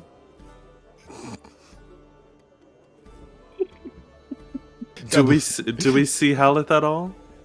I'm guessing we're kind of in the bazaar now. Y'all are in the okay. Y'all chase off after him Yeah. all together. Okay. Sure. I'm just imagining Hex like takes the plate of eggs and like takes it with him as y'all are going out the door. Yeah, Copper is not stopping the hop at this point. Cop's got the hop, and he won't stop till he drops. Sorry, I had to get that out. Till he's dropped. Till he's dropped. for Yeah, there we sure. go. Perfect. He is just hopping away. He's not very fast. Y'all are able to like get up and like get up near him and like walk next to him while this is like happening. And he doesn't care either. He like recognizes that you're following him, but he's still just giving it his all at this point, like as he's just like hopping away from you. Those who wish to take a look for Haleth, go ahead and make a perception check. Yes. 14. 24. Is the -2 to everything or just to spells? Oh, just to that one save. Just to that one save. Oh, okay. 24 as well. 20. Okay, so there's a couple things going on in the marketplace today. So far, you don't see Haleth around in this kind of busy market square. You would think that, like at the very least, especially Melkiel, at the smell of him would be potent enough that you would probably be able to see him, at least at the very least, sense him coming that way. So you don't think that he's at least here in Goblintown just yet. But what you do see, Melkiel, Gobloidus, and Hex, all three of you pick up on this. You see that there is in kind of like off to the side, at kind of one of the back edges of the bazaar, you see that there is not a goblin. There is a tall human woman there who is kind of like skulking in the shadows, and they are very clearly like stealing something off of a table. Like you can spot them. They are like moving kind of using the crowd to their advantage, taking things out of people's pockets. Like all three of you kind of can spot this individual doing this kind of sneak thievery as y'all are kind of in the bazaar in this moment. A man after my own heart. What is he stealing?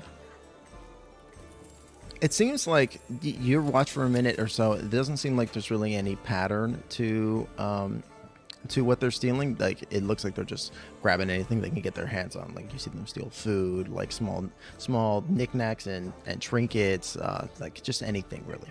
So Gobloidus is watching. What about Melkiel and Hex?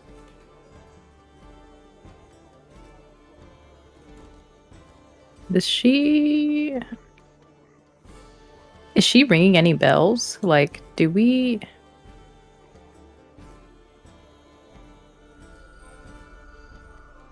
Go ahead and make an insight check. Okay, I'm trying to pour through my notes. Oh no, natural one. I don't know. I know nothing. I'm too busy trying to stop this man from hopping. I will say that you like this woman is clearly like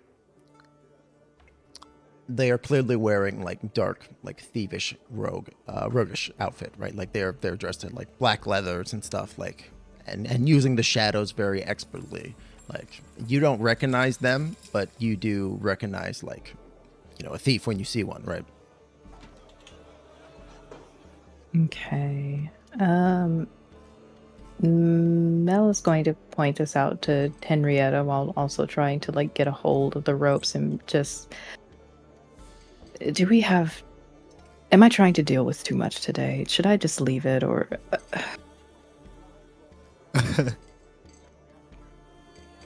So you've grabbed Copper at this point?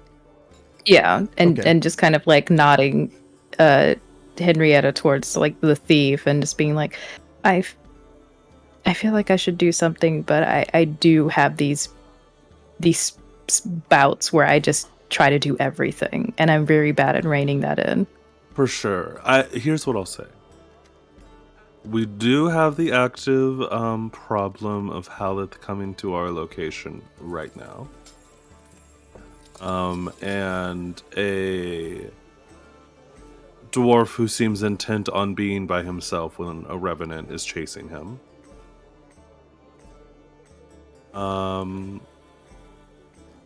This might be too many plates spinning at once. As Henrietta, as you say that, you hear a tangle of shouts as tins and rations clatter to the stone floor. The two figures struggle: the burly cloaked man and the small like woman that you saw. Chaos unfurls, and the woman, she bites down onto the big burly man's forearm and utilizes that distraction to shapeshift into a rat. At which point, she her flesh melts and becomes a small rat, which scampers away off between the stalls and just runs off. There is like panic in the marketplace. The human man, one of the few human vendors in this place, begins to scream and say, "Oh God, I've caught it! They've given it to me. What am I gonna do?" As this rat runs off. Oh. What? Wrinkle would like to follow that rat and try to suss out what it's doing, try to read its mind. You know what? Can all the familiars go try chasing after the rat? I've got a good old snake. Incredible. So Wrinkle darts off, followed by Bree. Does Latte head off too with them? Yeah. And Latte? Familiar adventure. And Matcha? Or is Matcha in the carriage?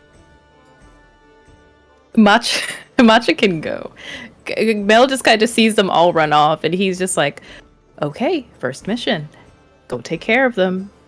Be safe. I feel like there's definitely this moment when Matcha like looks up at you like wantingly to be like, "Can I go, please?" And then you're like, "Yeah." So good. Yeah. So Matcha happily springs down and chases after the rat. And they dart off. Copper sees this happen and looks over at y'all, and and like kind of like look a little bit look of like awe and maybe terror, and is kind of like he's been caught at this point, and he kind of sits down, kind of like surrendered more or less, like seeing your command of your little pets like that has like really especially like awed him. Hopper, listen. I personally have some issues with the Revenant kind of going about trying to kill a bunch of people, just because Revenants kind of freak me out. So I'll at least try and make sure you don't die. Does that make you feel better at all?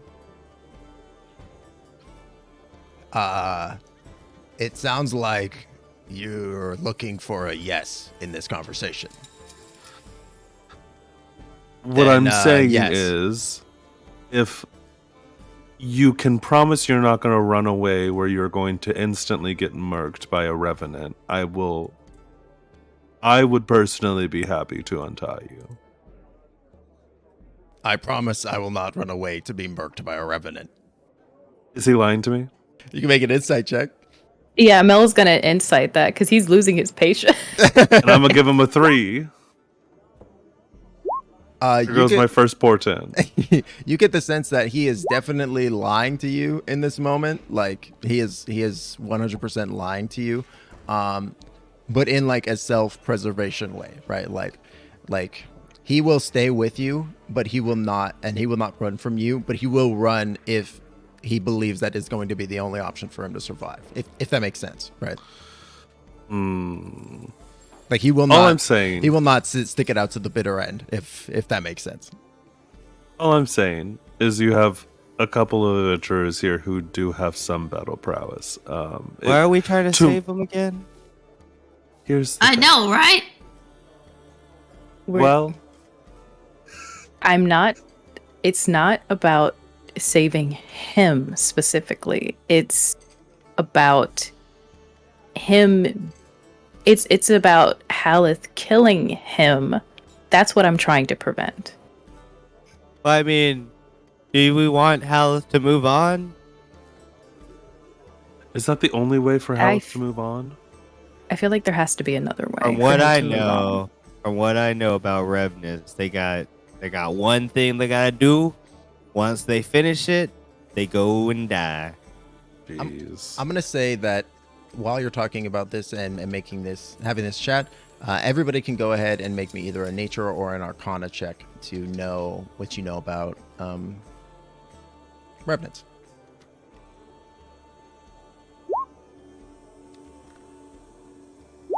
Oh.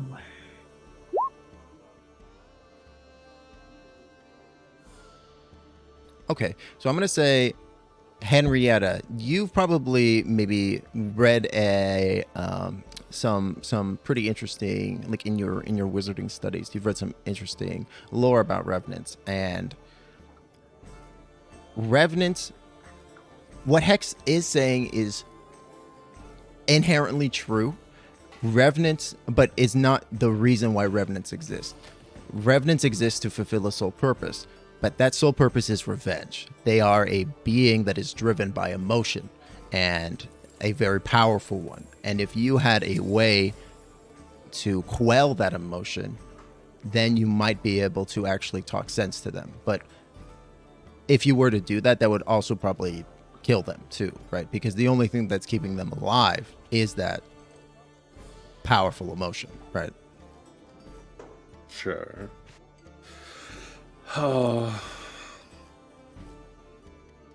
In an ideal world, I think that Haleth stops being undead. I don't really care how we get there. I'll put that on the table. If we could resolve his bad emotions and also Copper Bring him lives back to from the death that he is currently, the undeath that he lives. No, that would be stunning if we could finagle a resurrection spell on him. But yeah, I don't know. I have mixed feelings about this. I'd say it's called none yet, and we move on. High five, Could just leave. Gobloidus. High five.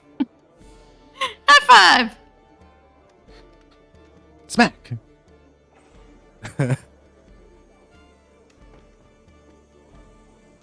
Well, he was wronged, and I think you have a chance to make this right. I don't think your life has to be the end-all be-all of making this right. Oh, that's right.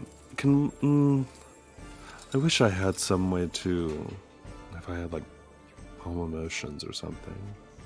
So But, Copper looks over at Melkiel as he says this, and he goes, "So, the plan is for me to apologize really, really good."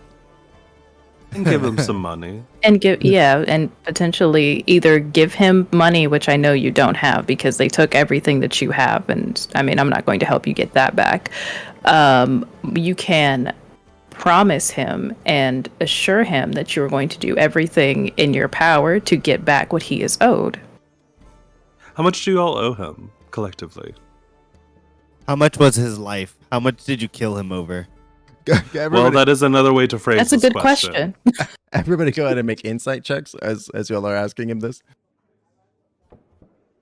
And Mel's keeping an eye out for Alice so he doesn't. I beat it. 20. Okay, cool. Hex, with the nat Now- 20. I've eaten your brain. I'll do it again. Oh my god. You can't just say that to somebody.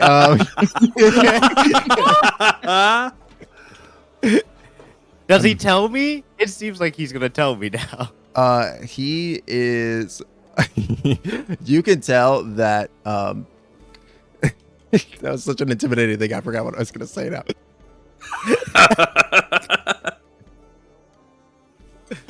You can tell that he does not love this plan of being like, I'm going to apologize to the creature that has been resurrected to fulfill a revenge fantasy against me. He's not loving this plan. That's plain to see. Well, that's fair. I don't like it either, to be honest. I think we should. But you don't like it because you want me to die. I mean, this might. That is the case. I am sorry, but that is 100% true. I mean, you could apologize. It still feels at least maybe somewhat personal. Oh, would apologizing make you feel better? No, that's exactly my concern in this moment.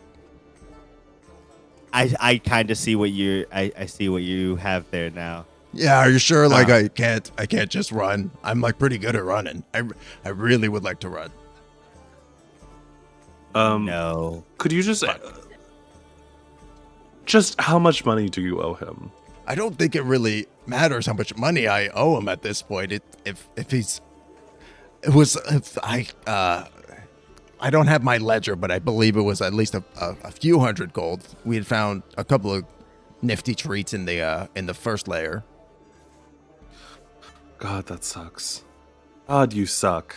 Why? Oh, a follower of Joaquin is entirely the wrong person to try and short. Hey, Rex pushed him in. Sure, but you are not entirely blameless in this. And I repeat, a follower of Joaquin. Dumb choice. You're a dummy. Do you know that? I must be. I'm not much of a religious man, I must say. Okay. This has been very cute. I'll do my best to keep you alive. You're not making a great case for yourself, which I mean, I understand. You were afraid of Rex. That's something worth mentioning whenever. Yeah, I mean, he pushed a man into Alice, a hole. Like, yeah, and then you can also so you can explain that. You can tell him with your words, and we'll see what happens. Like I said, I would like him to not kill you, but I need you to be genuine with him. And don't give him bullshit like you've been giving us. Because it's pretty annoying. and when that definitely works, you're gonna stand in the way when he tries to punch me. I am. And again, the bullshit is really making me debate it. But I have to remind myself that it's not for you, it's for him. but I really need you to rein it in a little bit because I'm this close. I woke up, I don't feel good, and I'm this close. His fingers are touching. I'm this close. Sorry about that. I've got a bad case of RBV, resting bitch voice. You know I what? hear That's that. very fair. Yeah, Your that's entire fair. life is on the line. We're just asking for a little bit of effort. Resting bitch life, I guess. Yes. Well, Well, do better. That's all I can say. So, So y'all are having With this that- conversation somewhat publicly, and like one of the goblin guards wanders up and he's like, "Yeah, so we overheard what y'all were talking about. Is this gonna happen in Goblintown when this guy gets killed by this whatever spirit thing that's chasing him?" he's Ooh, not. maybe. We're gonna try very hard for that to not be a thing. However, actually, what would be so helpful is if you did have some kind of building or a room that whenever this man Fighting ring. arrives, you. Oh, it's gonna be an event. We should be selling tickets. We should get No. posters made. Ooh, yes. No, Y'all Oh my didn't say he God, was a we new could- contender in the Mel just, We could make it like a Goblin hide and Fighting seek Federation. kind of thing. Mel just closes his eyes, his like palms pushed together. No, that's no. It's the special hide and seek tournament that's co-off of. That's the not. Goblin We're not Fighting doing Tournament. that. okay, hear me out, Mel. I don't think it's a bad idea because preferably this would happen in an open space. If we end up in a hallway, that's going to be one person taking the brunt of whatever Haleth can throw at us, literally. I feel like he's already half listening, and I feel like whenever the guards tell him, "Oh yes, they said they would meet you at the fighting ring," he would be like, "Okay, it's on." Okay, I do hear that. I do hear that. Well, he'd probably be like, "Oh, okay, they're at the fighting ring for me to execute this guy." But we make it into like a big old maze, so he's gotta listen. It'll give us time to. It'll give you guys time to talk to him, because, like I said, I will be trying to help him succeed in his mission. But Hex, yeah, you okay? I'm only being honest with you. Which I appreciate. I do appreciate how candid you're being. I do think he would benefit more from not killing him. You would fulfill your promise in helping him by helping us get him to not kill this Get person. him to calm out and just kind of die from being chill. Hey, that's why I'm saying we should put him in a maze to give us more time to talk to him. But also, I think it'd be fun. I like this. I don't want this to be a public event. I think Where we are the need guards? Did the some- guards already go? Okay. Like, are they trying to get this going already? No, they're listening. They're listening in. They're trying to figure out what the plan is, and whether or not they should interject about potential damage to the city. What take happened notes. to Wrinkle? Oh, they've still ran off. They have not come back just yet. In fact, everybody go ahead and just roll me a d20 plus your proficiency bonus. So it should be like +3, I believe. Oh gosh. 16. Another ding. 16. Sorry. Yes. Get a d20. D20. 14. Okay, that was 316. that was almost God. 4 16s. That's unbelievable. Yeah. Y'all are continuing this conversation. The familiars have not come back just yet.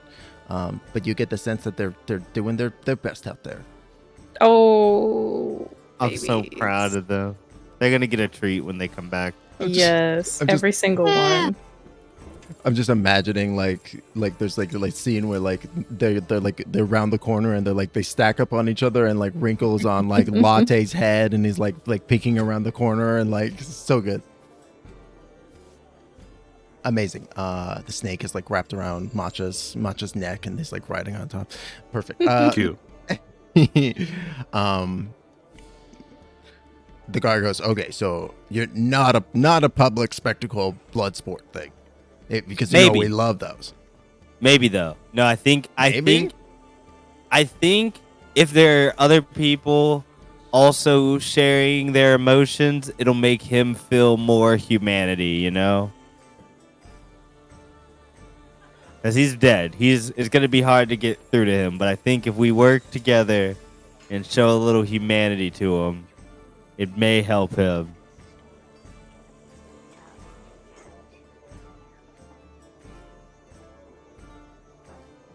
I'm a licensed psychiatrist. I know about these things. Oh my god.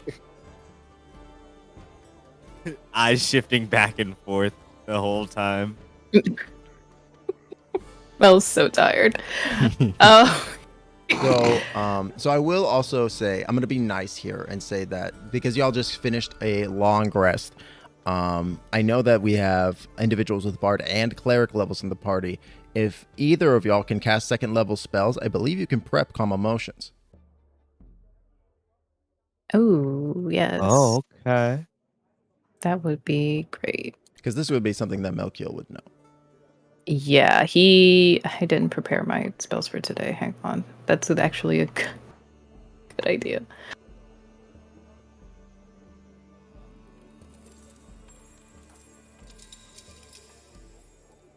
But yeah, he's going to get that prepared and also a hold person. Oh, that's a concentration. Never mind. He can't.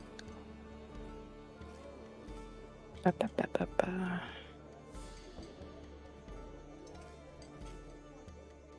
Oh, but so it's Calm Emotions. Okay, so I guess which would be more beneficial to prepare? Calm Emotions. Yeah. As I said it. So yeah, he'll have he'll prepare Calm Emotions. Perfect. Yeah, I'm going to say as well, again, because Melkiel is a trained cleric and, you know, he knows the ins and outs of his spells. You would probably also know that Hold Person wouldn't work against Halef because he's not a humanoid. He's technically an undead. Oh, It'd have to be a whole monster. Mm-hmm. Oh, gotcha. Okay. All right, awesome. So, I'm just gonna say we smash cut to the moment of to the moment, right? Like, so what is it that we see that that y'all have set up for this this meeting between Halef and Copper? Ladies and gentlemen, the Thunderdome. Woo! Were they able to find us a different place, or is it happening at the fight pit? They- It gotta be the fuck. They have another place that they can that this could theoretically happen in, but the fight pit is also available as well. There is the trash room where we came in, That's also a good spot as well. kind of open. There is the trash room. Trash room? Mel hates the trash room, but he will. They can go in the trash room. How many people are gonna want to watch in the trash room?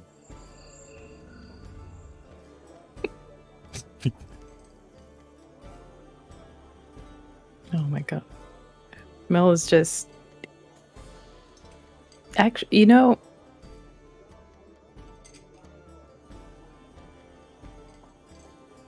I'm trying to find something. Mhm. I'm trying to find a kind way to say this to you. You know what, Hex? I'm gonna put a pin in it. I'm a little touchy today. Let me put a pin in it, and we'll talk later. You know, it sounds good. Winks. No.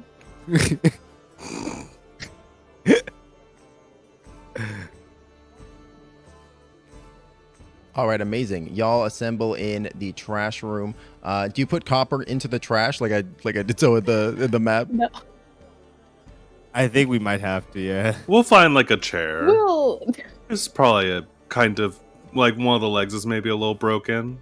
Yeah, honestly, kind of want to put him out of sight, so maybe like around the corner. just stick him The into the thing trash. is- Goldmoonster jumps in the Well. trash. A little Hex joins. harp on top of him. Okay. Then Mel will just be at the door while they cover him in trash. Like they're at the beach, like covering, like digging out like somebody into the sand, right? Except it's just trash. He's just like, this is as much compromise as I can afford, and right now I don't feel like arguing anymore about it. You're just going to be covered in garbage now. No, and his mouth gets muffled as Gobloidus puts like a large, like hollowed out, like squash onto his head, like just to completely cover it, like totally subsumed in trash. Yeah, perfect. So Gobloidus and Hex, go ahead and make stealth checks with advantage as y'all hide in the in the trash. Gob is gonna make a stealth check at advantage as well.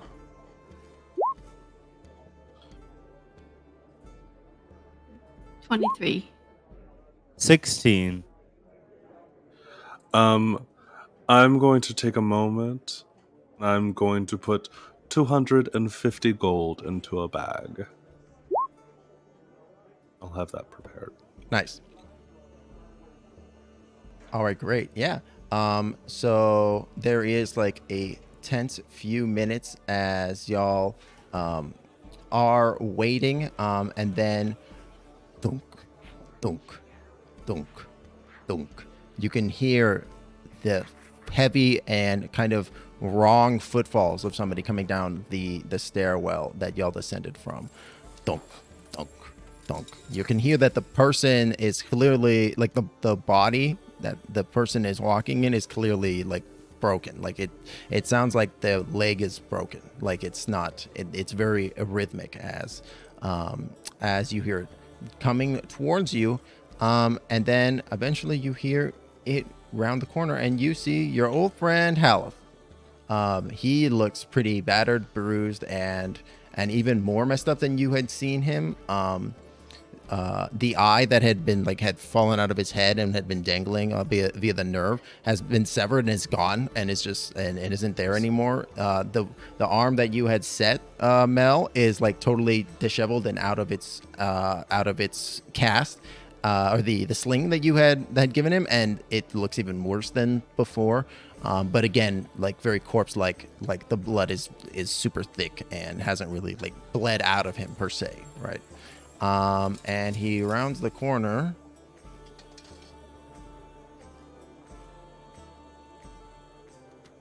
Oh my goodness. And he says, "Oh, hello there. Yes, excellent. I see that you've made it to Goblintown. Oh yes, hello." And as he walks into the room, he waves like a hasty hello to the two goblins who are seated behind the table in the room, kind of like, the entry table.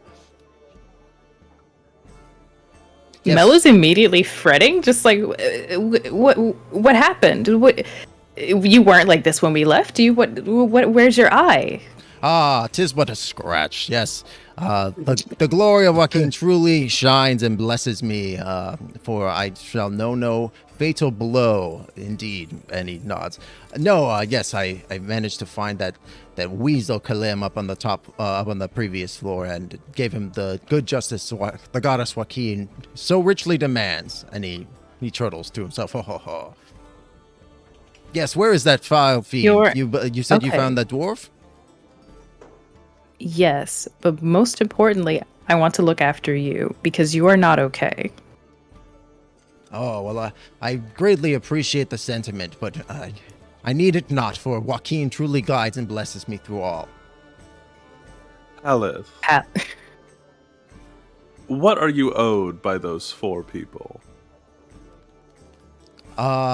He stops for a minute.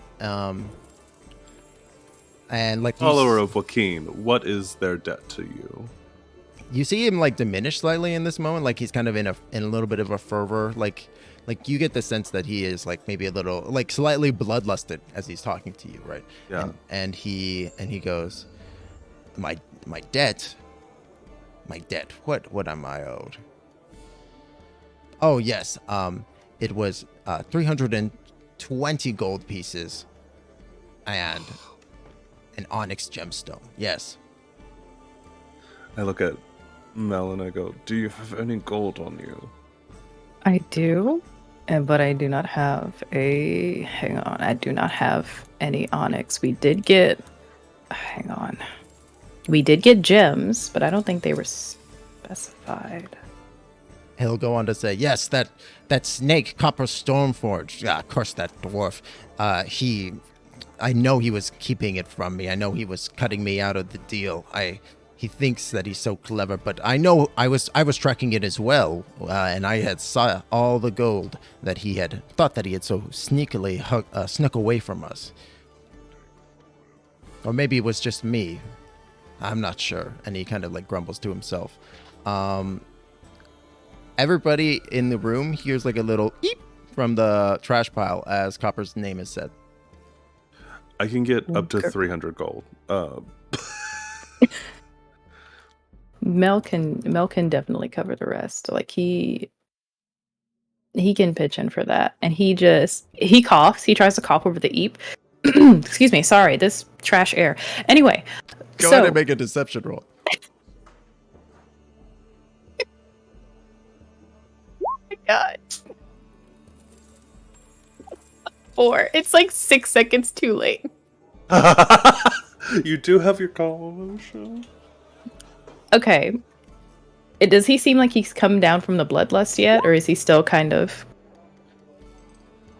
He, as you cough, he like trying to cover up the sound.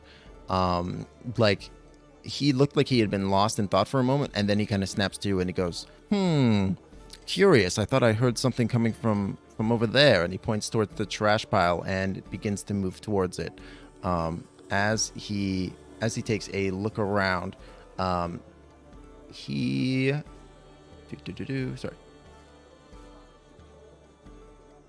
It's just me.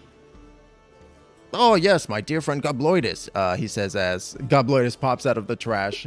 How are you, my friend? And he kind of like picks you up, like if you'll let him, like he'll go to pick you up, like you know, like you do with like a toddler, like underneath the arms. Yeah. I jump into the air and I say I'm trashrific. Yeah, he grabs you and and spins you and puts you down. Yes, my good friend. Always good to see you in the trash piles. How have you been enjoying Goblintown? I am sad I didn't get to see it while I was. I didn't get to see it until now. Was that an actual? Hang on. Was that you or was that him? That was what he said. So he stumbles on that. Mm-hmm. Oh. What did he say? He says that he wished he could have gotten to see it before, and then he stopped While he was still, and then he stopped talking. Interesting. Oh, Yeah, go. it's fabulous. I'll say go ahead. Everybody who wants to can make an insight check at that. Yes. Even Hex from the trash pile. These rolls tonight, you guys. 23 from the trash pile. 23 from the trash pile. Damn, that's a good line. So I think everybody picks up on this. It's a pretty low DC. Yeah, you definitely like get the sense that like Haleth, that kind of gives the ghost up for you a little bit. Like Haleth is kind of, he's aware of what's happened and what is happening to him, right? At least more so than he is letting on. Can Mel take the hand from the arm that's not broken and just like, Haleth, you when I just, please be honest. I want to help you as much as I can. As a fellow man of faith, I really want to help you out. So please be honest with me. Go ahead and make a go ahead and make a persuasion roll at advantage. Okay.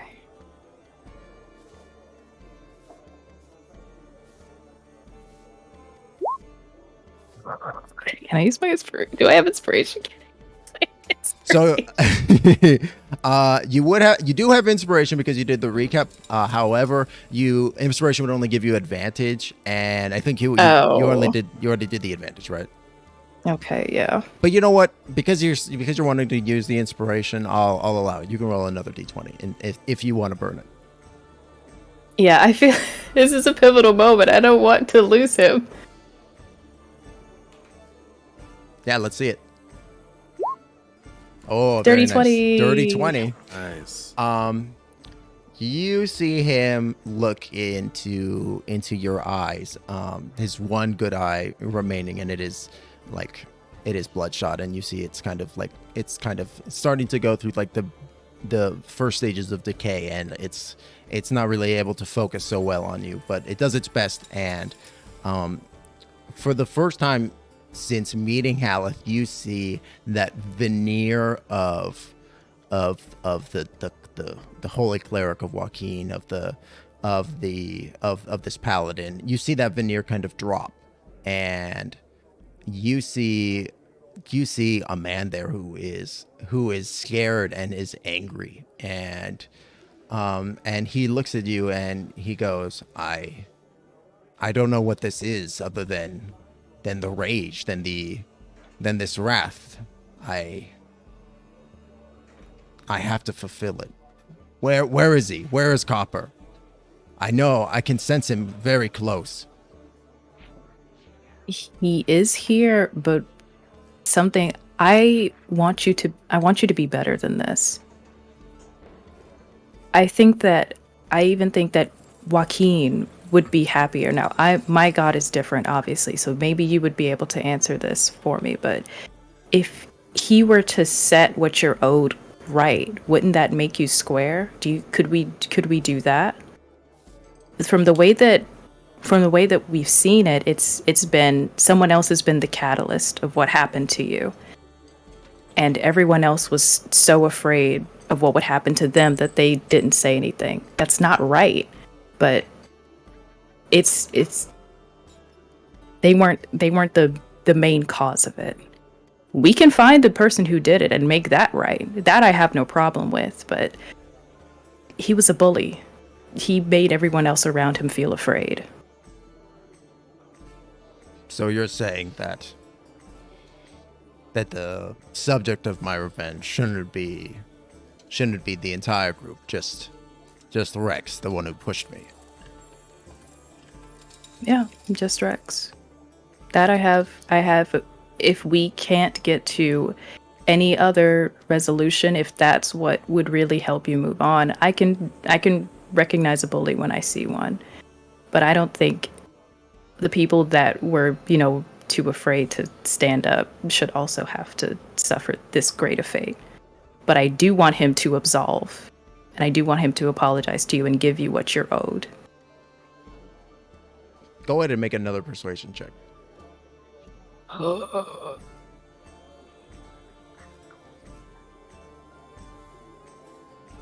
Wait, so he got Weasel, right? Fucking natural 20. Oh my Yeah, he already got the Weasel. We weren't there for that. That doesn't count.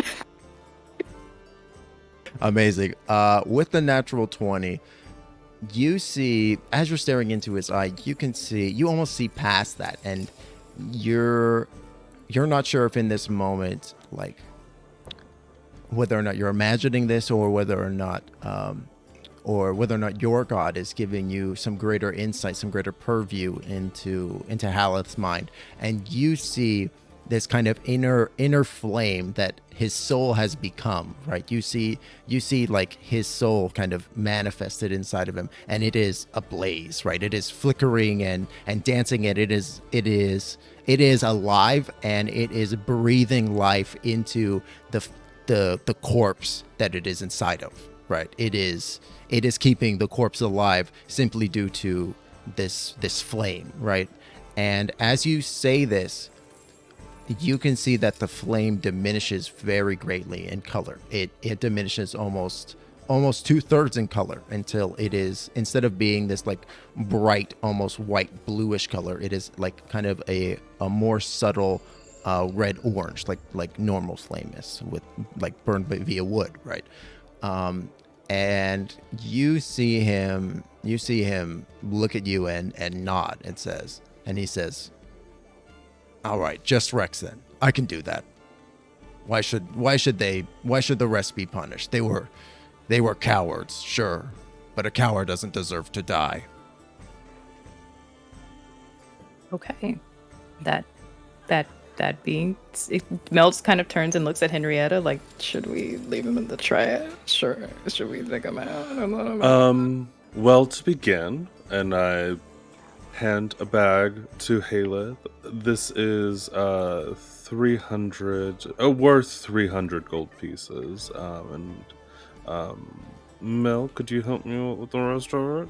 Yes, absolutely. And Mel adds the other 20 to it. If you know we don't have an onyx, unfortunately, but we do have something else. And can we try to bring out copper?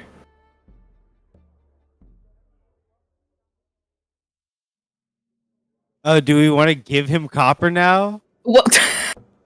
I thought the whole thing was he wasn't gonna murder this guy. Well, we yeah, gotta- but Copper still has to fucking apologize. Be like, Oh, I'm sorry. okay. I'm sorry. I was Alright. a piss baby. Sorry. I come out hearing that Hex thinks that we're gonna murder Copper, so Hex goes like, "I got him," and like rises out of the trash with Copper in hand. Here he is, and like hands he's gonna like take out like a dagger for his friend. Mel slaps his wrist. Oh, Fuck. Stop her. The knife Oh, goes sorry, clattering bro. into the trash. sorry, read the room wrong. Here you go. Haleth looks flabbergasted, and he turns to you, Mel, and he looks angry, and he says, what is this? Some kind of setup? Are you helping Copper? Is that what's happening here? No, Remember we're our helping you. conversation? No, it's not. I don't know. It's not about him. It's about you. Go ahead and make another persuasion check. I'll say at advantage because Henrietta's helping you with the money. To clear out, I have 0 money, and Henrietta feels free. Except you're unburdened. Plus 32. Wait, what? 32? Oh, no, sorry. That's 7. I got 2 15s. Oh, okay. I was like, wow, you rolled really high on that persuasion check. No, I got 2 15s, so and plus 2 17, so it's a 17.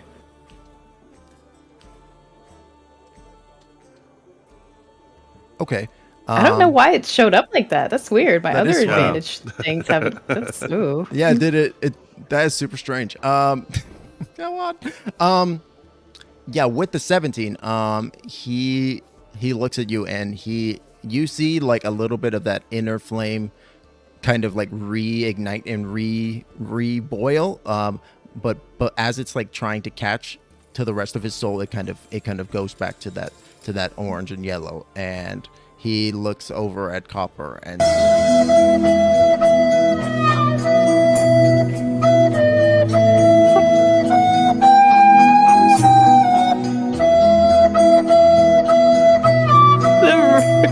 We might have. What an incredibly climactic Listening ear. moment. Yeah. The recorder. that was so loud. Oh my god, I am so sorry. Wait, what? Oh, I missed the My random. soul- the recorder, That's so yeah. funny. Goldmoon Holy played shit. a sound. I literally almost That shit was- myself when that started. Jesus Christ. What sound was it? It was It the was the fucking Titanic recorder fucking sound effect. like right in this moment. It was just So very loud. Good. That's really I'm funny. dying. Holy fuck. Oh my god. That was so loud. Oh my god. What's that? Haleth having a big moment, and there's just the recorder Titanic theme song. You literally cannot make this shit up. Okay, so Haleth goes, fuck. Haleth goes, he's right, you're not worth it. You're trash and a coward, but you're not worth it. And he turns his back and he walks into the marketplace, ignoring the goblins. He also drops the sack, or he as he pushes up like to walk past Melkiel, he hands the sack of money back to him without saying anything about it. He just pushes it into his hands and keeps walking. Okay. We'll give it back to Henrietta and just like try to follow him. All right, perfect. And I think that's where we're gonna go ahead and call this session tonight. What a fucking ending of the episode. Thank you so much, everybody, for coming out. Thank you to all the lurkers, chatters. Thank you, everybody, for hanging out. We are gonna be live in 2 weeks' time with episode 10. Episode 10, woo, of Dungeon of the Mad Mage. Thank you again to Souls Rolls for the follow. Super appreciated. Next week, we have Tales of the Riot Nexus on Wednesday at 7 p.m. EST, the finale of the Session 0 adventure. And then on Sunday of next week, we have the true beginning of the live Tales of the Riot Nexus streams, where you will be able to impact and affect the game with stream loots, much like Dungeon of the Mad Mage.